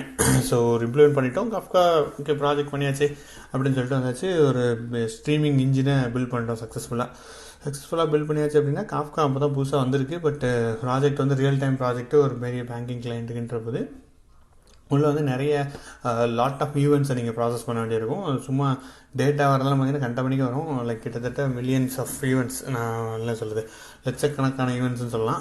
அந்த அளவுக்கு வரும். ஒரு நிமிஷத்துக்கே அவ்வளோ வரும். நம்ம எல்லாம் பண்ணி பார்த்து விளையாடிட்டு இருக்கும்போது சும்மா ஒரு சின்ன ஏதாச்சும் விளையாடிக்கிட்டு இருப்போம். லைக் குட்டியாக நம்ம 2 டேட்டாவை போட்டு விளையாடுறது அந்த மாதிரி பண்ணிக்கிட்டு இருப்போம். பட் இங்கே வர டேட்டாவை பார்த்தீங்க அப்படின்னா லைக் லட்சக்கணக்கில் வருது. அப்புறம் அது அந்த அளவுக்கு நம்ம ஸ்கேல் அப் பண்ணணுன்றதுனால இன்னொரு சேலஞ்ச் இருந்துச்சு. அது வந்து ரொம்ப ஒரு டிஃபிகல்ட்டான டைம் இருந்துச்சு. நான் வந்துட்டு என்ன பண்ணிட்டேன்னா, அந்த இடத்துல யூஸ்வலாக நான் வந்து எதுவும் சேலஞ்சுனா களத்தில் இறங்கி வாருங்கள் பார்த்துக்கொள்ளலான்ட்டு ஒரு இதை ஆமாம் போன்ற மாதிரி இருப்பேன், மோட்டில் இருப்பேன். பட் இந்த என்னாச்சு அப்படின்னா, எங்கள் மேனேஜர் லீடு சொல்கிறத மட்டும் பண்ணிக்கிட்டு இருந்தேன். என்னாச்சுன்னு தெரியல, அந்த டைத்தில் சம்திங் எனக்கு ஏதாவது பிரச்சனையானு தெரியல. லீடு சொல்கிறத மட்டும் பண்ணிக்கிட்டு இருந்தேன். அவர் சொல்ல இதை ட்ரை பண்ணுங்க அப்படின்னா அதை ட்ரை பண்ணுவேன். அது வரலன்னா வரல சுனில் அப்படின்னு நான் போய் சொல்லுவேன். அவர் இதை ட்ரை பண்ணுங்க அப்படியே மாற்றி சொல்லிட்டு இருப்பேன். கரெக்டாக 9 மணி ஆச்சுன்னா நைட்டு கிளம்பி வீட்டுக்கு போயிடுவேன். ஒரு கவலையே படாமல் இருந்தேன், என்னடா அவ்வளோ பெரிய பிரச்சனை வருதே அப்படின்ட்டுலாம். அவரும் பார்த்துட்டு இருந்தார். ஒரு நாள் டென்ஷன் ஆகி திட்டி விட்டார். என்னங்க நீங்கள் ஒன்றும் பண்ணல தெரிலன்ற, ஏன்னா நீயே ஒன்றுமே பண்ண மாட்டேறிய, எப்படியா சால்வ் பண்ணுங்க அப்படின்னு. அவனை கஷ்டப்பட்டு ஏதோ பிடிச்சி அதை பிடிச்சி இதை பிடிச்சி லூஸ்லி கப்புள் இதெல்லாம் படித்து, அப்போ நான்லாம் ஸ்டாக் ஓவர்ஃப்ளோவில் நான் கொஸ்டினே போட்டதில்லை. கொஸ்டின்லாம் போட வேண்டியது நிலைமைக்கு ஆகிட்டேன். அந்த போட்டு யாராவது ஆன்சர் சொல்லுவாங்களான்னு பார்த்து ஆன்சர் சொல்லி கண்டுபிடிச்சி வந்துச்சு பாருங்கள். ஒரு ரன் பண்ணோம். கிட்டத்தட்ட ஒரு 10,000 ஈவெண்ட்டை ஒரு 2 செகண்டில் ப்ராசஸ் பண்ணி வந்துட்டேன்டா அப்படின்னு சொல்லிச்சு. ஒரே மகிழ்ச்சி ஆயிடுச்சு எங்களுக்கு. சுனிலுக்கு தான் ஆக்சுவலி ரொம்ப மகிழ்ச்சி. ஏன்னா அவர் ரொம்ப ஒர்க் பண்ணார் அதில். நான் வந்து கொஞ்சமாக சைடில் இந்த ஊத்தியம் இது அடிக்கிற மாதிரி இருந்தேன். பட் அது ஒரு உண்மையிலே ஒரு பெரிய என்ன சொல்கிறது, ஒரு பெரிய விஷயம் பண்ண மாதிரி எங்களுக்கு இருந்துச்சு. உண்மையிலே அது அந்த காலத்தில் பெரிய விஷயம் தான் நினைக்கிறேன். ஏன்னா அப்போ பெருசாக ரிசோர்ஸ் எதுவுமே இல்லை, ஆன்லைனில் யாருமே பண்ணல, உங்களுக்கு கூகுளில் அடித்தாலும் எதுவுமே கிடைக்கல. நம்மளே உட்காந்து ஒரு விஷயத்தை ஃபிகர் அவுட் பண்ணி புதுசாக இம்ப்ளிமெண்ட் பண்ணோன்றது ஒரு 2 வீக்ஸ் எடுத்துருச்சு. அது முடிச்சுட்டு இம்ப்ளிமெண்ட் பண்ணி சக்ஸஸ்ஃபுல்லாக கொண்டு போயிட்டோம். அப்படியே ஒரு ப்ரொடக்ஷனில் போய்ட்டு இன்னும் அது ஒர்க் ஆகிட்டு இருக்கு. ஆக்சுவலாக அந்த டீம் மட்டும் வந்துட்டேன். பட் இன்னும் அந்த டீம் வந்து பெரிய டீமாகி நாங்கள் இருக்கும்போது கிட்டத்தட்ட ஒரு 20-30 பேர் இருந்துச்சு. இன்ஃபோசிஸும் எல்என்டி எல்லாம் சேர்த்து ஒர்க் பண்ண டீமாக இருந்துச்சு. இப்போ அந்த டீமோட ஒர்த்தே வந்து வேறு லெவலில் போய்கிட்டு இருக்குது. நிறைய எக்கச்சக்க ஈவெண்ட்ஸு, முன்னாடி லட்சக்கணக்கில் உள்ள ஈவெண்ட்ஸு இப்போ மில்லியன் கணக்கு எல்லாருமே அது அந்த ஒரு அந்த இன்ஜினுக்கு கீழே தான் ஒர்க் பண்ணுறாங்க. அதாவது ஒரு ஃப்ரேம் ஒர்க். ஸோ இந்த டைத்தில் தான் நான் வந்து ஒரு ஃப்ரேம் ஒர்க் இம்ப்ளிமெண்ட் பண்ணுறதோட முக்கியத்துவத்தை ஆக்சுவலி லிட்டரலாக ஃபீல் பண்ணேன். எல்லாருமே ப்ராடக்ட் பில்ட் பண்ணுங்கன்னு சொல்கிறாங்கல்ல. ஸோ நத்திங் பட் ஃப்ரேம் ஒர்க்கும் ப்ராடக்ட்டுக்கும் பெரிய டிஃப்ரென்ஸ் இல்லை. ஒரு ப்ராடக்ட் நீங்கள் பில்ட் பண்ணிவிட்டு அதை யாருக்காவது யூஸ் பண்ண ஜோகோலாம் இருக்குது பார்த்தீங்களா, அதெல்லாம் ப்ராடக்ட் தானே. ஸோ ப்ராடக்ட்டை க்ரியேட் பண்ணிட்டு எத்தனை பேர் வேணால் அதை இம்ப்ளிமெண்ட் பண்ணலாம். ஸோ அந்த மாதிரி தான் கான்செப்ட்டு. அது உள்ள ஃப்ரேம் ஒர்க்கு அப்படின்னு சொல்லலாம். அவ்வளோதான். ஒரு ஃப்ரேம் ஒர்க்கு நம்ம ப்ராடக்ட்டை மாற்றிக்கலாம். ஸோ அது வந்து பயங்கர யூஸ்ஃபுல்லாக இருந்துச்சு. எனக்கு அது ஒரு மிகப்பெரிய லேர்னிங்காக இருந்துச்சு. ஏன்னா நீங்கள் ஜஸ்ட்டு ஆன்போர்டிங்லாம் ரொம்ப சிம்பிள் தான். ஒரு ஜேசானத்துக்கு போட்டு அப்படின்னா வந்துடுது. ஸோ அது என்னோட ஒரு திங்கிங்கே சேஞ்ச் பண்ணிடுச்சு. ஆல்ரெடி நான் வந்து ராம்கோவில் ஒரு ப்ராடக்ட்டில் இருந்ததுனால, அப்போ ஒரு ஃப்ரெஷராக இருந்ததுனால எனக்கு பெருசாக அதில் ஐடியா கிடைக்கல. பட் இப்போ எனக்கு வந்து ஒரு பிஸ்னஸ் ஐடியா கூட வந்துடுச்சுன்னு சொல்லலாம். ஏன்னா அந்தளவுக்கு ஒரு ஸ்கோப்பு, நம்ம பண்ணது லிட்டரலாக நம்ம டே டு டே ஒர்க் பண்ணது ஒரு இம்பேக்ட் பண்ணுது, நல்லா யூஸ் பண்ணுறாங்க அப்படின்னா உண்மையிலே அது ஒரு மகிழ்ச்சியாக இருந்துச்சு. பட் இந்த ப்ராஜெக்ட் முடிஞ்சிருச்சு, ஒழுங்காக லைவ் போயிடுச்சு. லைவ் போனதுக்கப்புறம் பார்த்திங்க அப்படின்னா அதுக்குள்ளேயே டீம்லேருந்து 2-3 பேர் அப்படியே பேப்பர் போட்டு கிளம்பிட்டாங்க. நம்மளும் ஆனால் ப்ராஜெக்ட் நல்ல ப்ராஜெக்ட், ஸ்பார்க்கில் ஹை டிமாண்டில் இப்போவும் இருக்குது. பட் அப்போ வந்து இன்னும் ஹை டிமாண்டில் இருந்துச்சு. அப்புறம் நமக்கு வந்து கொஞ்சம் 2 வருஷம் ஆயிடுச்சு. சரி, ப்ராஜெக்ட் லைவ் போயாச்சு. சப்போர்ட் மாதிரி ஆயிடுச்சு. ப்ராஜெக்ட்ஸ் வந்து லைவ் பண்ணதுக்கப்புறம் நம்ம சப்போர்ட் தானே, நமக்கு தெரிஞ்சிச்சு இங்கே யாராவது வந்தால் அதை மாற்று அப்படின்னு சொல்லி நம்மளே மாற்றி விட்டுட்டு அந்த மாதிரி வண்டி ஓடிட்டு இருந்துச்சு. சப்போர்ட்டில் தான் ஓடிட்டு இருந்துச்சு. பெருசாக ஒன்றும் இல்லை. சுனிலும் அப்புறம் பேப்பர் போட்டு கிளம்பிட்டார். அப்புறம் அவர் பெரிய கம்பெனிக்கு போயிட்டார். சரி, நம்ம அப்போ வந்து ஓரளவுக்கு விஷயம் தெரிஞ்ச ஆளாக இருந்தால் இன்னொருத்தர் ஆன்சோரில் இருந்தார். அப்புறம் எங்கள் மேனேஜர் நான் ஒர்க் பண்ணுறதை பார்த்துட்டு, உனக்கு வந்துட்டு நான் யூஎஸ் விசா இருக்காப்பா அப்படின்னு ஒரு நாள் நைட்டு ஒரு 1 மணிக்கு ஒர்க் பண்ணிட்டு இருக்கும்போது கேட்டார். பார்த்தீங்களா, தீவிரமாக ஒர்க் பண்ணிட்டு இருந்திருக்கேன். ஸோ அப்போ கேட்டதுக்கப்புறம் இல்லைங்க அப்படின்னு சரி உனக்கு ரைஸ் பண்ண சொல்லு, ஒன்று எல்என்டியில் பேசி ரைஸ் பண்ணுறேன்னு கிளைண்ட்டே சொன்னார். சரி, கிளைண்ட்டே சொல்கிறேன், நம்ம யூஎஸ் போகிறேன்டா உடனடியாக அப்படின்னு சொல்லிட்டு ஜாலியாக தெரிஞ்சுக்கிட்டு என்னமோ மறுநாளே ஒரு ரைஸ் பண்ணிட்டு அனுப்பிச்சிட்ற மாதிரி. பட் இந்த சம்பவம் நடந்த வந்து 2016 என்னமோ அந்த ரேஞ்ச் 17 நினைக்கிறேன். ஐ திங்க் அப்போ நடந்துச்சு. சரி ஓகே நான் அனுப்பிச்சிருவார், நம்மளை விசா ரைஸ் பண்ணி அனுப்பிச்சிருவான்னு சொல்லிட்டு பார்த்தா கனடாவுக்கு வந்துருங்க, ஈஸியாக கனடா விசா கிடச்சிரும் அப்படின்னு சொல்லிட்டு கனடா ப்ராசஸ் பண்ண ஆரம்பித்தாங்க. கனடாவுக்கு விசா ரைஸ் பண்ணிட்டாங்க. ரைஸ் பண்ணிவிட்டு விசா வந்துருச்சு கனடாவுக்கு. அப்புறம் விசா வச்சுருக்கேன். கரெக்டாக அது டிசம்பர் மாதத்தில் வந்துச்சு. டிசம்பரில் என்னோடய மேனேஜர் தூக்கிட்டாங்க கம்பெனிலேருந்து. அது எங்கள் ப்ராஜெக்ட் தூக்கி வேறு ப்ராஜெக்டில் போட்டாங்க. இது வந்து யூஸ்வலாக நடக்கும், அந்த சிட்டி பேங்க்கில் வந்துட்டு யூஸ்வலாக நடக்கக்கூடிய விஷயம். ஸோ வேறு ப்ராஜெக்டில் போட்டாங்க. எனக்கு அவ்வளோதான் முடிஞ்சிச்சு. அந்த அவர் தான் ரைஸ் பண்ணு சொல்ல அந்த கிளைண்ட்டே போயிட்டாரப்பா அப்படின்ற மாதிரி. அந்த ராமசாமி இந்த இப்போ கவுண்டமணி ஒரு இதில் கடன் வாங்க போகலாம், அந்த மாதிரி தான் ராமசாமியே போயிட்டான்டான்னு அவரே தூக்கிட்டாங்க. அது எனக்கு அவ்வளோதான், கிணத்துல போட்ட கல்லுமணி ஆயிடுச்சு. திருப்பியும் அதே மாதிரி ஒர்க்கு, ரொட்டீன் ஒர்க்கு, சப்போர்ட் தான், பெருசாக ஒன்றும் சேஞ்ச் இல்லைன்ற மாதிரி ஆயிடுச்சு. சரி நம்ம என்ன பண்ணுறது, அவ்வளோதான் சொல்லிட்டு சரி வேறு கம்பெனிக்கு போகலாம், வேறு ஆப்பர்ச்சுனிட்டிஸ் ட்ரை பண்ணலாம். ஒரு எக்ஸைட்டிங்காக இருக்கணும்ல, ஏதாவது ஒன்று பண்ணிகிட்டு இருக்கணும். அப்போ தான் அட்லீஸ்ட் நம்மளுக்கு இந்த பாட்காஸ்ட் பேசுகிறதுக்காவது கண்டென்ட் வேணும்ல. சும்மா அந்த ஒரு ரொட்டீன் ஒர்க்கு பண்ண என்ன கிடைக்குன்றதுனால அந்த ஆர்வத்தில் நம்ம வேறு கம்பெனிக்கு போகலான்னு சொல்லிட்டு பேப்பர் போடலான்னு முடிவு பண்ணிட்டு இருக்கும்போது என் ஃப்ரெண்டு ஒருத்தர் ஆக்சுவலி சாப்பிட போவோம் ஒருத்தர் கூட, அவர் சொன்னார் H1Bலாம் நான் ரைஸ் பண்ணுறேன், நாளைக்கு ரைஸ் பண்ணிட்டாங்கன்னு சும்மா சாப்பிட போகும்போது பேசிகிட்டு இருந்தாங்க. ஸோ எனக்கு அது வரைக்கும் தெரியவே தெரியாதுங்களா ரைஸ் பண்ணாங்கன்ட்டு. ஒன்று சரி ரைஸ் பண்ணாங்களா, சரி நானும் பண்ணுறது அப்படின்னு அவர் சொல்லிட்டு நான் போய்ட்டு எங்கள் மேனேஜர்கிட்ட கேட்டேன். அவர் உனக்கு கனடா விசா இருக்கப்பா, அப்படிலாம் கனடா விசா இருக்கும்போது நாங்கள் US விசா ரைஸ் பண்ண மாட்டோம்னு சொன்னாங்க. ஓ அப்படியா, சரி ஓகேங்க ஃபைன் அப்படின்னு சொல்லிட்டு சரி இருந்தாலும் கேட்டு பாருங்கன்னு கேட்டு பார்த்தா அவர் ரைஸ் பண்ணுறேன்ட்டார். எதுக்கு ரைஸ் பண்ணாங்கன்னு சொன்னாங்க, ரைஸ் பண்ணுறேன்ட்டார். அப்புறம் எனக்கு H1B ரைஸ் பண்ணிட்டாங்க. H1B ரைஸ் பண்ணோன்னே ஒரு ப்ராசஸ் டெக்ஸ், அப்போ ட்ரம்ப் பீரியடு. ஸோ அதனால் எல்லாத்துக்குமே கொஞ்சம் டிலே ஆச்சு ப்ராசஸ். RFன்னு போய் அப்படி இப்படின்னு வந்துடுச்சு. ஸோ இங்கே 3 பேர் அப்ளை பண்ணோம். 3 பேருக்குமே லைக் ஃபஸ்ட்டு இது அப்ரூவல் வந்துருச்சு. ஸோ அதுக்கப்புறம் அதில் 2-3 கதைகள் அவங்களுக்கு நடந்துச்சு. அது அவங்களோட ஸ்டோரின்றதுனால அதுக்குள்ளே போக விரும்பலை. பட் எனக்கு அப்ரூவ் ஆயிடுச்சு, கிடச்சிருச்சு, அப்ரூவல் எல்லாம் வந்துருச்சு, விசாவும் ஸ்டாம்பிங்லாம் வந்துருச்சு. ஸோ அது எனக்கு அது தனி கதை, அது ஒரு பெரிய ராமாயணம் மாதிரி தான் போயிட்டுருக்கோம். ஸோ விசா வந்துருச்சு. அப்புறம் அனுப்ப மாட்டாங்க, ப்ராஜெக்ட் இல்லைன்ட்டு அனுப்ப மாட்டாங்க. யூஎஸில் ப்ராஜெக்ட் கிடைக்கலன்ற மாதிரி போயிட்டுருக்க வண்டி. அப்புறம் என்னடா இப்படி போயிட்டுருக்கே, நம்ம என்ன பண்ணுறது, யூஎஸில் ப்ராஜெக்ட் இல்லைன்னா என்ன பண்ணுறதுன்னு சொல்லிட்டு சரி நானும் ரொம்ப யோசிச்சு பார்த்தேன். ஒரு வருஷம் இருந்ததுக்கப்புறமும் விசா கிடச்சதுக்கப்புறமும் அதுக்கப்புறம் சரி ஓகே இங்கே ஒர்க் அவுட் ஆகாதுன்னு சொல்லிட்டு HCLல ஒரு ஓப்பனிங், அதுக்கு வந்து என் கூட ஒர்க் பண்ணிட்டு இருந்தார், LNTயில் ஒர்க் பண்ணிட்டு இருந்தவர். அவர் இங்கேருந்து போனார். அவரே எனக்கு ரெஃபர் பண்ணி LNTயில் சரி HCLல உனக்கு வாங்கி கொடுத்துட்றேன், உனக்கு வந்துட்டு இன்டர்வியூ வச்சாங்க. இன்டர்வியூ ஓகே, நம்ம ஸ்ட்ரீமிங்கில் ஒர்க் பண்ணதுனால ஈஸியாக கிராக் ஆகிட்டோன்னு நினைக்கிறேன். இல்லை ரெஃபரன்ஸில் போனாலும் ஈஸியாக எடுத்தாங்களான்னு தெரில. அதனால் இன்டர்வியூ முடிஞ்சிருச்சு. ஓகே செலக்டடு, பேக்கேஜ் எல்லாம் ஓகே தான். இப்போ எவ்வளோ கொடுத்தாங்க, இதில் 10-12 அவ்வளோதான் அந்த காலத்தில். So package okay. அவங்களும் சொன்னாங்க US விசா இருக்குன்னா கண்டிப்பாக நாங்கள் உங்களுக்கு US அனுப்பிச்சிட்றோம், HCLலேருந்து ஒன்றும் பிரச்சனை இல்லை, நீங்கள் வர்றது நல்ல பொசிஷனில் வரீங்கன்னாங்க. சரி ஓகேன்னு சொன்னோடனே LNTயில் நான் பேப்பர் போட்டேன். இவங்க வந்து எல்லாம் முடியாது, நானே உங்களை அனுப்புகிறேன் அப்படின்னு சொல்லிட்டு தீவிரமாக அப்புறம் தான் யோசிச்சு எங்கேயாவது யூஎஸ்க்கு அனுப்பிச்சிக்கணும், இல்லைன்னா அந்த ரிசோர்ஸ் போயிடும்னு சொல்லிட்டு இது பண்ணாங்க. அண்டு அப்புறம் கிளைண்ட் இன்டர்வியூ ஷெட்யூல் பண்ணிட்டாங்க. 2 கிளைண்ட் இன்டர்வியூ ஷெட்யூல் பண்ணி அதில் தான் ஒரு ப்ராஜெக்ட்டு, அதே பேங்க் தானே சிட்டி. ஸோ அப்போ ப்ராஜெக்ட் மூவ் ஆகணும். இந்த கரண்ட் ப்ராஜெக்ட் நான் பில்ட் பண்ண ஸ்ட்ரீமிங்லேருந்து வெளில வந்தாகணும், வேறு ஒரு டீமுக்கு போகணும். ஸோ அப்போ இங்கே ஆன்ஷோரில் ஒரு மேனேஜர்கிட்ட பேசினாங்க. ஃபஸ்ட்டு ஒருத்தங்கிட்ட பேசினாங்க. அவர் பார்த்தீங்கன்னா கொஸ்டின் கண்ணாபின்னான்னு கேட்டார். என்னெல்லாமா கேட்குறாரு, லைக் ஆக்ரோனா என்ன, இப்போ லைக் பார்க் என்னன்னு கேட்டார். அதெல்லாம் கூட சொல்லிடலாம், தெரிஞ்சிச்சு ஆக்ரோ பார்க்கெல்லாம் நமக்கு தெரியும். பட் அவர் கேட்ட கொஸ்டின் பார்த்தீங்கன்னா நீ என்ன பண்ணப்பா அப்படின்னு கேட்டார். நான் பெருமையாக நான் ஒரு மிகப்பெரிய ஸ்ட்ரீமிங் பிளாட்ஃபார்மை க்ரியேட் பண்ணி அதை பில்ட் பண்ணியிருக்கேன் அப்படின்னு சொன்னேன். அவர் என்னது இவ்வளோ தானே அப்படின்னு சாருக்கு ஒரு ஊத்தாப் பண்ணுற மாதிரி சொல்லிட்டாரு.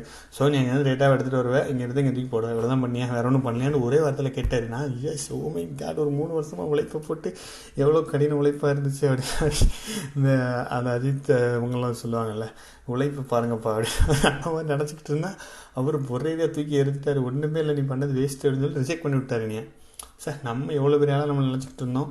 இவர் என்னடானா ஒரே அவரும் தமிழ்காரர் தான் லேட்டராக எனக்கு தெரிய வந்துச்சு. But it doesn't matter anyway. அப்படி ரிஜெக்ட் பண்ணி விட்டாரா, நம்ம சார் சோகமாயிட்டோம். போச்சா சோழமுத்தா அப்படின்ற மாதிரி யோசிக்கிட்டு இருந்தோம். சரி அப்புறம் என்ன பண்ணுறதுன்னு சொல்லிட்டு வேறு அதுலேயும் என் ஃப்ரெண்டுக்கு கூட இன்னொரு ப்ராஜெக்ட் கிடச்சிருச்சு. அவருக்கு அது எலக்ட்ரிசிட்டி கிடச்சி அவர் யூஸ் பிளான் பண்ணிட்டு இருந்தார். எல்லாம் ஒரே டைத்தில்னா இது அப்ரூவ் ஆச்சு. அதுக்கப்புறம் சரி இன்னொரு இன்டர்வியூ அட்டன் பண்ணணும்னு சொல்லிட்டு இன்னொரு இன்டர்வியூ அட்டன் பண்ணாங்க, ஜோதின்ட்டு ஒரு மேனேஜர். ஸோ அவங்க வந்துட்டு கேட்டாங்க, கொஸ்டின் கேட்டாங்க. நான் ஓரளவுக்கு ஆன்சர் பண்ணேன். கேட்டாங்க ஓகே நாங்கள் உனக்கு யாராவது ரெஃபரன்ஸ் பண்ண முடியுமான்னு கேட்டாங்க. நான் என்னோடய ப்ரீவியஸ் சிட்டி மேனேஜர் எனக்கு விசா ரைஸ் பண்ணுன்னு சொன்னார். அவர் இந்த மாதிரி போயிட்டார், நீங்கள் அவர்கிட்ட பேசுங்க, நான் அவர் நம்பர் கொடுத்தேன். அவர் பேசினாரான்னு தெரியல, ஐ திங்க் பேசினார்னு நினைக்கிறேன். நல்ல ஃபீட்பேக் கொடுத்துருக்காரு போல். செலக்ட் பண்ணிட்டாங்க, US போகணுன்ற மாதிரி பிளானு. டிக்கெட்லாம் போட டயத்தில் அப்போ தான் அவங்க சொல்கிறாங்க, நீ இந்த லொக்கேஷன் போகக்கூடாது, வேறு லொக்கேஷன் போகணும், விசாவை மாற்றணுன்ட்டாங்க. அதுவும் 3 மாதம். அதுக்கு இந்த சைக்கிள் கேப்பில் எனக்கு கல்யாணம் வேறு ஆயிருந்துச்சா, எங்கள் வீட்டில் வேறு ஒய்ஃப் வேறு நீங்கள் யூஎஸ் அவங்க தள்ளிப்பட்டே இருக்காங்கன்ற மாதிரி புதுவிதமான பிரச்சனைகள்லாம் வந்துச்சு வீட்டில். ஸோ அது வேறு ஒரு சைடில் ஓடிக்கிட்டு இருக்கு, இது வேறு ஒரு சைடில் ஓடிக்கிட்டு இருக்குது. சரி 3 மாதத்தில் நம்ம போகணுன்னா அதில் இந்த அமெண்ட்மெண்ட் போட்டால் போயிடலாமான்ட்டு வேறு லொக்கேஷனுக்கு போகணுன்னு சொல்லிட்டு தான் டெக்ஸஸ் லொக்கேஷனுக்கு வர பிளான் மாதிரி மாறிச்சு. இனிஷியலாக வந்து நான் டேம்பா லொக்கேஷன் போகிற மாதிரி இருந்துச்சு. அப்புறம் அமெண்ட்மெண்ட்டை போட்டுட்டு இங்கே வரலாம் அப்படின்னு போட்டாச்சு. அதுக்கு இந்த சைக்கிள் கேப்பில் என்ன நடந்துச்சு அப்படின்னா, நான் எஸ்சிஎல்லில் வந்துட்டு ஆஃபர் கொடுத்துருந்தாங்களா அவங்க, அந்த ஜீவன் வந்து என்னை ரொம்ப நம்பிட்டாங்க போல். நான் இங்கே இன்டர்வியூ வச்சு என்னை அனுப்பிச்சோடனே அவங்களுக்கு வரமாட்டேன்னு சொல்லிட்டு அந்த ஹெச்ஆர்கிட்ட, அவர் என் ஃப்ரெண்டுகிட்ட ஃபோன் பண்ணி இந்த மாதிரி சொல்லிட்டாங்கன்னு சொல்லிட்டாரு. அவர் ஃபோன் பண்ணி திட்டார், என்னங்க வரேன்னு சொல்லிட்டு, உங்களை மாதிரி ஆட்கள்லாம் நம்பவே கூடாதுங்க வாழ்க்கையில், அப்படி விடுந்துட்டு துரோகத்தின் மறுபெயர்னா ஆறுமுகம் தான் அப்படின்ற மாதிரி அவர் செட் பண்ணிட்டாரு. திட்டிட்டு போயிட்டாரு. பட் நம்ம ஒன்றும் பண்ண முடியாது. ஆக்சுவலி இந்த மாதிரி சுச்சுவேஷன் நம்ம நிறைய இடத்துல ஃபேஸ் பண்ணியிருக்கோம், பண்ணி ஆக வேண்டிய இருக்குது. ஒன்றும் பண்ண முடியாது. ஏன்னா நம்மளுக்கு எது சரின்னு படுதோ அதுதான் பண்ண முடியும். இதனால் பிரச்சனைகள் வரும். அது நான் பண்ணது தப்பு தான், பட் வேறு வழி கிடையாது, இதுதான் பண்ணணும். நிறைய பேர் என்கிட்ட இப்போ கேட்பாங்க, லைக் 2 ஆஃபர் இருக்குது, எனக்கு எதாவது சீட் பண்ணுற மாதிரி இருக்குது அப்படின்னு. அதுவும் இந்த தமிழ் பசங்களுக்கு தான் கொஞ்சம் ஓவராக இருக்கும்னு நினைக்கிறேன். நிறைய பேர் என்கிட்ட வந்து கேட்டுக்கிட்டு இப்படி இருக்குது, நாங்கள் போகலாமா வரலாமான்னு கேட்பாங்க. அப்படின்லாம் இல்லைங்க, ஒன்றும் நீங்கள் இப்போ அரசியல் வாழ்க்கையிலாம் ஜெகஜம்பப்பான்ற மாதிரி தான் போனிருக்கு. அவர் திட்டார். அப்புறம் அவர்கிட்ட பேசவே அடுத்து இங்கே அவர்கிட்ட பேசுறது, அப்புறம் அவர்கிட்ட பேசலை. பட் ஓகே, ஏன்னா இந்த மாதிரி தான் ஆஃபீஸ் ஃப்ரெண்ட்ஸ் இந்த மாதிரி எப்படாலும் நம்ம அவங்கள பலி கொடுக்க தயாராக இருக்கணும். ஏன்னா என்னென்ன நடக்கலாம், அவருக்கு அங்கே என்ன பிரச்சனை யாருக்கு, அப்புறம் அவர் நான் உங்களால் வேறு யாரையுமே நான் ரெஃபர் பண்ண முடியாதுங்கன்றாலும் நான் பயங்கரமாக பேசினார். சரி ஓகே, நான் கொஞ்சம் வருத்தப்பட்டேன். சரி என்ன பண்ணுறது, இதுக்கு மேலே ஒன்றும் பண்ண முடியாது அப்படின்னு சொல்லிட்டு விட்டுட்டேன். அதை பட் இது ஒரு கிளைக்கு கதையாக போயிட்டு இருந்துச்சு. அப்புறம் இன்னொரு ஃப்ரெண்டுகிட்ட சொன்னேன் இந்த மாதிரி இவர் சொல்கிறேன். அவங்க 2 பேரும் நல்லா ஃப்ரெண்டு. ஸோ அவர்கிட்ட சொன்னேன். அவரும் சொன்னார், இதெல்லாம் ஒன்றும் பிரச்சனை இல்லை, விடுங்க, இதெல்லாம் ஒன்றும் ஓகேன்னு சொன்னார். சரி அப்புறம் தான் ஓகே ஃபைன். அவருக்கும் இந்த மாதிரி ஸ்டேஜ் வந்து அப்படி தாங்க பண்ணுவார். நீங்கள் அப்படிலாம் யோசிக்காதீங்க, ஐடியில் வந்து இப்படி தான் பண்ணணும், இதுதான் முறை, இதுதான் வழி அப்படின்னு சொல்லிட்டு எனக்கு வழிகாட்டியாக இருந்தார். அதுக்கப்புறம் அதை விட்டுட்டேன். அதுக்கப்புறம் அமெண்ட்மெண்ட் முடிஞ்சு வந்துருச்சு 3 மாதம் கழிச்சு. இதுக்கு முன்னாடி இருந்துச்சுன்னா ஃபஸ்ட்டில் இந்த கனடா விசா வந்தது உடனே நான் என்ன பண்ணிட்டேன், போயிட்டு இந்த டெக்கத்லான்ட்டு ஒன்று உண்டு சென்னையில், அங்கே போயிட்டு கனடாவில் ரொம்ப குளிர்மாமே அப்படின்னு சொல்லிட்டு இந்த குளிர் ஜாக்கெட்லாம் வாங்கிட்டு வந்து வச்சுட்டேன். இது நடந்தது பார்த்திங்கன்னா அந்த 2 வருஷத்துக்கு முன்னாடி அந்த மேனேஜர் போயிட்டார் பார்த்தீங்களா சிட்டி விட்டு. அவங்களே அவங்க கனடாக்கு அனுப்பவே இல்லை 2 வருஷமாக, அது அப்படியே கிடக்குது வாரத்தில். எல்லோரும் ஊரில் எல்லாத்துக்கும் சொல்லிட்டாங்களா கனடா போகிறாங்கன்ட்டு. அது ரொம்ப அவமானமாயிடுச்சு. ரொம்ப நாள் எல்லோரும் ரோட்லலாம் போகும்போது பக்கத்து வீட்டில் ஒரு வேலைக்கார ஆண்டி வருவாங்க. அந்த ஆண்டி வந்து என்ன பண்ணின்னு கனடா அப்படின்னு கேட்பாங்க ரோட்டில் நிறுத்தி. இல்லைங்க போலிங்க அப்படின்னு சொல்லி, சரி இதுக்காக வேண்டியதான் நம்ம பேருண்டா, ஏதாவது ஒரு யூஎஸ்க்கு ஏதோ ஒரு நாட்டுக்கு போயிட்டு வந்துடணுண்டா அப்படின்ற மாதிரி ஆயிடுச்சு. எனக்கு ரொம்ப இதாகிடுச்சு. இந்த தடவை நான் யார்ட்டையுமே சொல்லவே இல்லை. எங்கள் வீட்டில் கூட எங்கள் அண்ணன்ட்ட கூட யார்ட்டையுமே சொல்லலை இந்த மாதிரி எனக்கு யூஎஸ். நான் டிக்கெட் போட்டால் மட்டும்தான் சொல்லுவேன்ற அளவுக்கு கான்ஃபிடென்ட்டாக சொல்லவே இல்லை யார்ட்டையுமே. அப்புறம் கடைசி டிக்கெட் போட்டதுக்கப்புறம் சொல்கிறேன், எல்லாருமே ஷாக் ஆகிட்டாங்க. என்னது யூஎஸ் வரையா, சொல்லவே இல்லையா, 1 வாரத்தை 2 வாரத்தை டிக்கெட்டில் எல்லாருமே ஷாக் ஆகிட்டாங்க. ஆனால் சரி ஓகே அப்படின்னு சொல்லிட்டு ப்ரிப்பேர் பண்ணி சட்டுப்பட்டுன்னு கிளம்பி வந்துட்டு இருந்தோம். அப்போ என்னாச்சு அப்படின்னா, யூஎஸ் வரணும். யூஎஸில் ஒன்றும் தெரியாதில்ல நமக்கு, ஆல்ரெடி இங்கே ஆளெல்லாம் இல்லை. ஸோ அந்த கேப்பில் நம்ம யூடியூப்பில் நம்ம வீடியோவோட பவரை பாருங்கள். யூடியூப்பில் வந்துட்டு நம்ம வீடியோ போட்டுட்ருக்கோம். அதுலேருந்து ஒரு அண்ணா தெரிஞ்ச ஒரு அண்ணா பேசினாங்க நம்மகிட்ட, நல்லா டெக்னாலஜி நல்லா போடுறேன்னு சொல்லிட்டு நம்மகிட்ட பேசுகிறதுக்காக வந்தாங்க, செந்தில் அண்ணா அப்படின்ட்டு. அவங்க வந்து ஃபோன் பண்ணாங்க, நான் யூஎஸ் வரேண்ணா அப்படின்னு சொன்னோன்னே, எந்த வீடானா இர்விங், நான் இர்விங்கில் தான் இருக்கேன், நீ எங்கள் வீட்டுக்கு வந்து தேங்க்யூ அப்படின்ட்டாங்க. வா இது நம்ம நல்ல ஐடியாவாக இருக்கேன் அப்படின்னு சொல்லிட்டு அவங்க வீட்டில் தான் வந்து இங்கே லேண்ட் ஆனோடனே அந்த அண்ணாவே கார் எடுத்துகிட்டு வந்துட்டாங்க. யாருமே தெரியாதுல்ல, நம்ம புதுசாக வரோம், எங்கள் ஆஃபீஸ்லேருந்து யாரும் இங்கே இல்லை அந்த டயத்தில். ஸோ அந்த அண்ணா வீட்டில் போய் தங்கிட்டு வந்தாங்க. கம்பெனிலேயும் காசு கொடுப்பாங்க, பட் இருந்தாலும் புதுசு இல்லை எல்லாமே. அவங்க வீட்டில் தங்கிட்டோம். வந்தோடனே ஜெட்லாக்லாம் இருந்துச்சுல்ல, அப்போ அவங்க வீட்டில் நல்லா இந்தியன் சாப்பாடு சாப்பிட்டுட்டு, தமிழ்காரங்க தான் ஆக்சுவலி, தமிழில் வீடியோ போடுறோம், தமிழ்காரங்க தான் இருப்பாங்க. ஸோ அங்கே அந்த அண்ணா வீட்டிலே தங்கிட்டு ஒரு 10 நாள் கிட்டே அவங்க வீட்டில் தான் இருந்தேன். ஸோ இருந்து வீடெல்லாம் பார்த்து ஒன்று ஒன்றா கற்றுக்கிட்டோம். யூஎஸில் எப்படி இருக்கும், ட்ரெயினில் போகிறது எல்லாமே புதுசு தானே, எல்லாமே கொஞ்சம் அடாப்ட் ஆகிட்டு வீடை பார்த்து வந்துட்டோம். அதுக்கப்புறம் இங்கே கண்டினியூ ஆரம்பித்தோம். இங்கே எல்என்டியில் இருந்து ஒர்க் பண்ண ஆரம்பித்தாச்சு. இங்கே எல்லாமே நல்லா தான் போயிட்டு இருந்துச்சு. ஸோ இப்படியா நம்ம வந்து இந்தியாவிலேருந்து யூஎஸுக்கு பயணம் வந்துச்சு. அதுக்கப்புறம் இங்கே வந்ததுக்கப்புறம் என்னாச்சு அப்படின்னா இங்கே யூஎஸில் எல்என்டியில் ஒரு ஆல்மோஸ்ட் ஒரு 2 years 2.5 years ஒர்க் பண்ணிட்டுருந்தேன். அப்புறம் இங்கே ஹெச்ஒன் மீன்றதுனால நீங்கள் ஸ்விட்ச் ஆகலாம் ஸ்டில் ஓகே நம்ம வேறு எங்கேயும் ஸ்விட்ச் ஆகலாமா அப்படின்னு பார்த்துட்டு இருக்கும்போது ஒரு கம்பெனி ஆஃபர் கிடச்சிச்சு. அங்கேயும் இதே மாதிரி தான் ஒரு இது நடந்து அவங்கக்கிட்ட ஒரு ஆஃபர் வாங்கிட்டு சரி எல்என்டிலேருந்து போகலான்னு சொல்லிட்டு போது கிளைண்ட்டுக்கே நீங்கள் வந்து சிட்டி எம்ப்ளாயாக மாறிடுங்க அப்படின்னு சொன்னாங்க இங்கே என்னோடய manager current manager. So okay இப்படி சொல்கிறாங்களேன்னு சொல்லிட்டு நம்ம மாறிடலாம் அப்படின்னு சொல்லிட்டு அங்கே ஆக்சுவலி ரொம்ப எல்லாம் குயிக்காக நடக்கும். 15 நாள் தான் நோட்டீஸ் பீரியட், நம்ம ஒரு 3 மாதம்லாம் கிடையாது. ஸோ இங்கே 15 நாள் நோட்டீஸ் பீரியட்னா இமீடியட்டாக நான் அவங்கக்கிட்ட சொல்லிட்டு இந்த மாதிரி வரலன்ட்டேன். அந்த கிளைண்ட்டில் உள்ளவங்களும் ஆக்சுவலி ஒரு கன்சல்டன்சி, அவர் தெலுங்கு கன்சல்டன்சி ஓனரு, இன்னொருத்தர் தமிழில் இருப்பார். அவர் பார்த்தீங்கன்னா அவர் ஃபோன் பண்ணி திட்டுறாருட்டே நீ நாசமாக போயிடுவாடான்ட்டு என்னடா நீ நான் என்னடா பண்ணேன். அவர் வந்து என்ன சொல்லுவாருன்னா அந்த மாதிரி நீங்கள் இப்படி தான் கிளம்பி வருவீங்க ஊரில், அவர் இந்த ஊரில் இருந்து சிட்டிசன் ஆகிட்டார்னு நினைக்கிறேன் யூஎஸ்லேருந்து. அவருக்கு அப்படியே ஒரு கோவம் அப்படியே வருது. என்ன கோவம் வருதுன்னா என்னடா ஒருத்தன் இந்தியாவிலேருந்து தமிழ்நாட்டிலேருந்து வந்து நம்மளை இப்படி ஏமாத்துறானேன்ற மாதிரி மைண்ட் செட் போல் அவனுக்கு. என்னமோ அவருக்கு நம்ம ஒரு ஊழியர் நினச்சிட்டு இருக்காரானு தெரியல.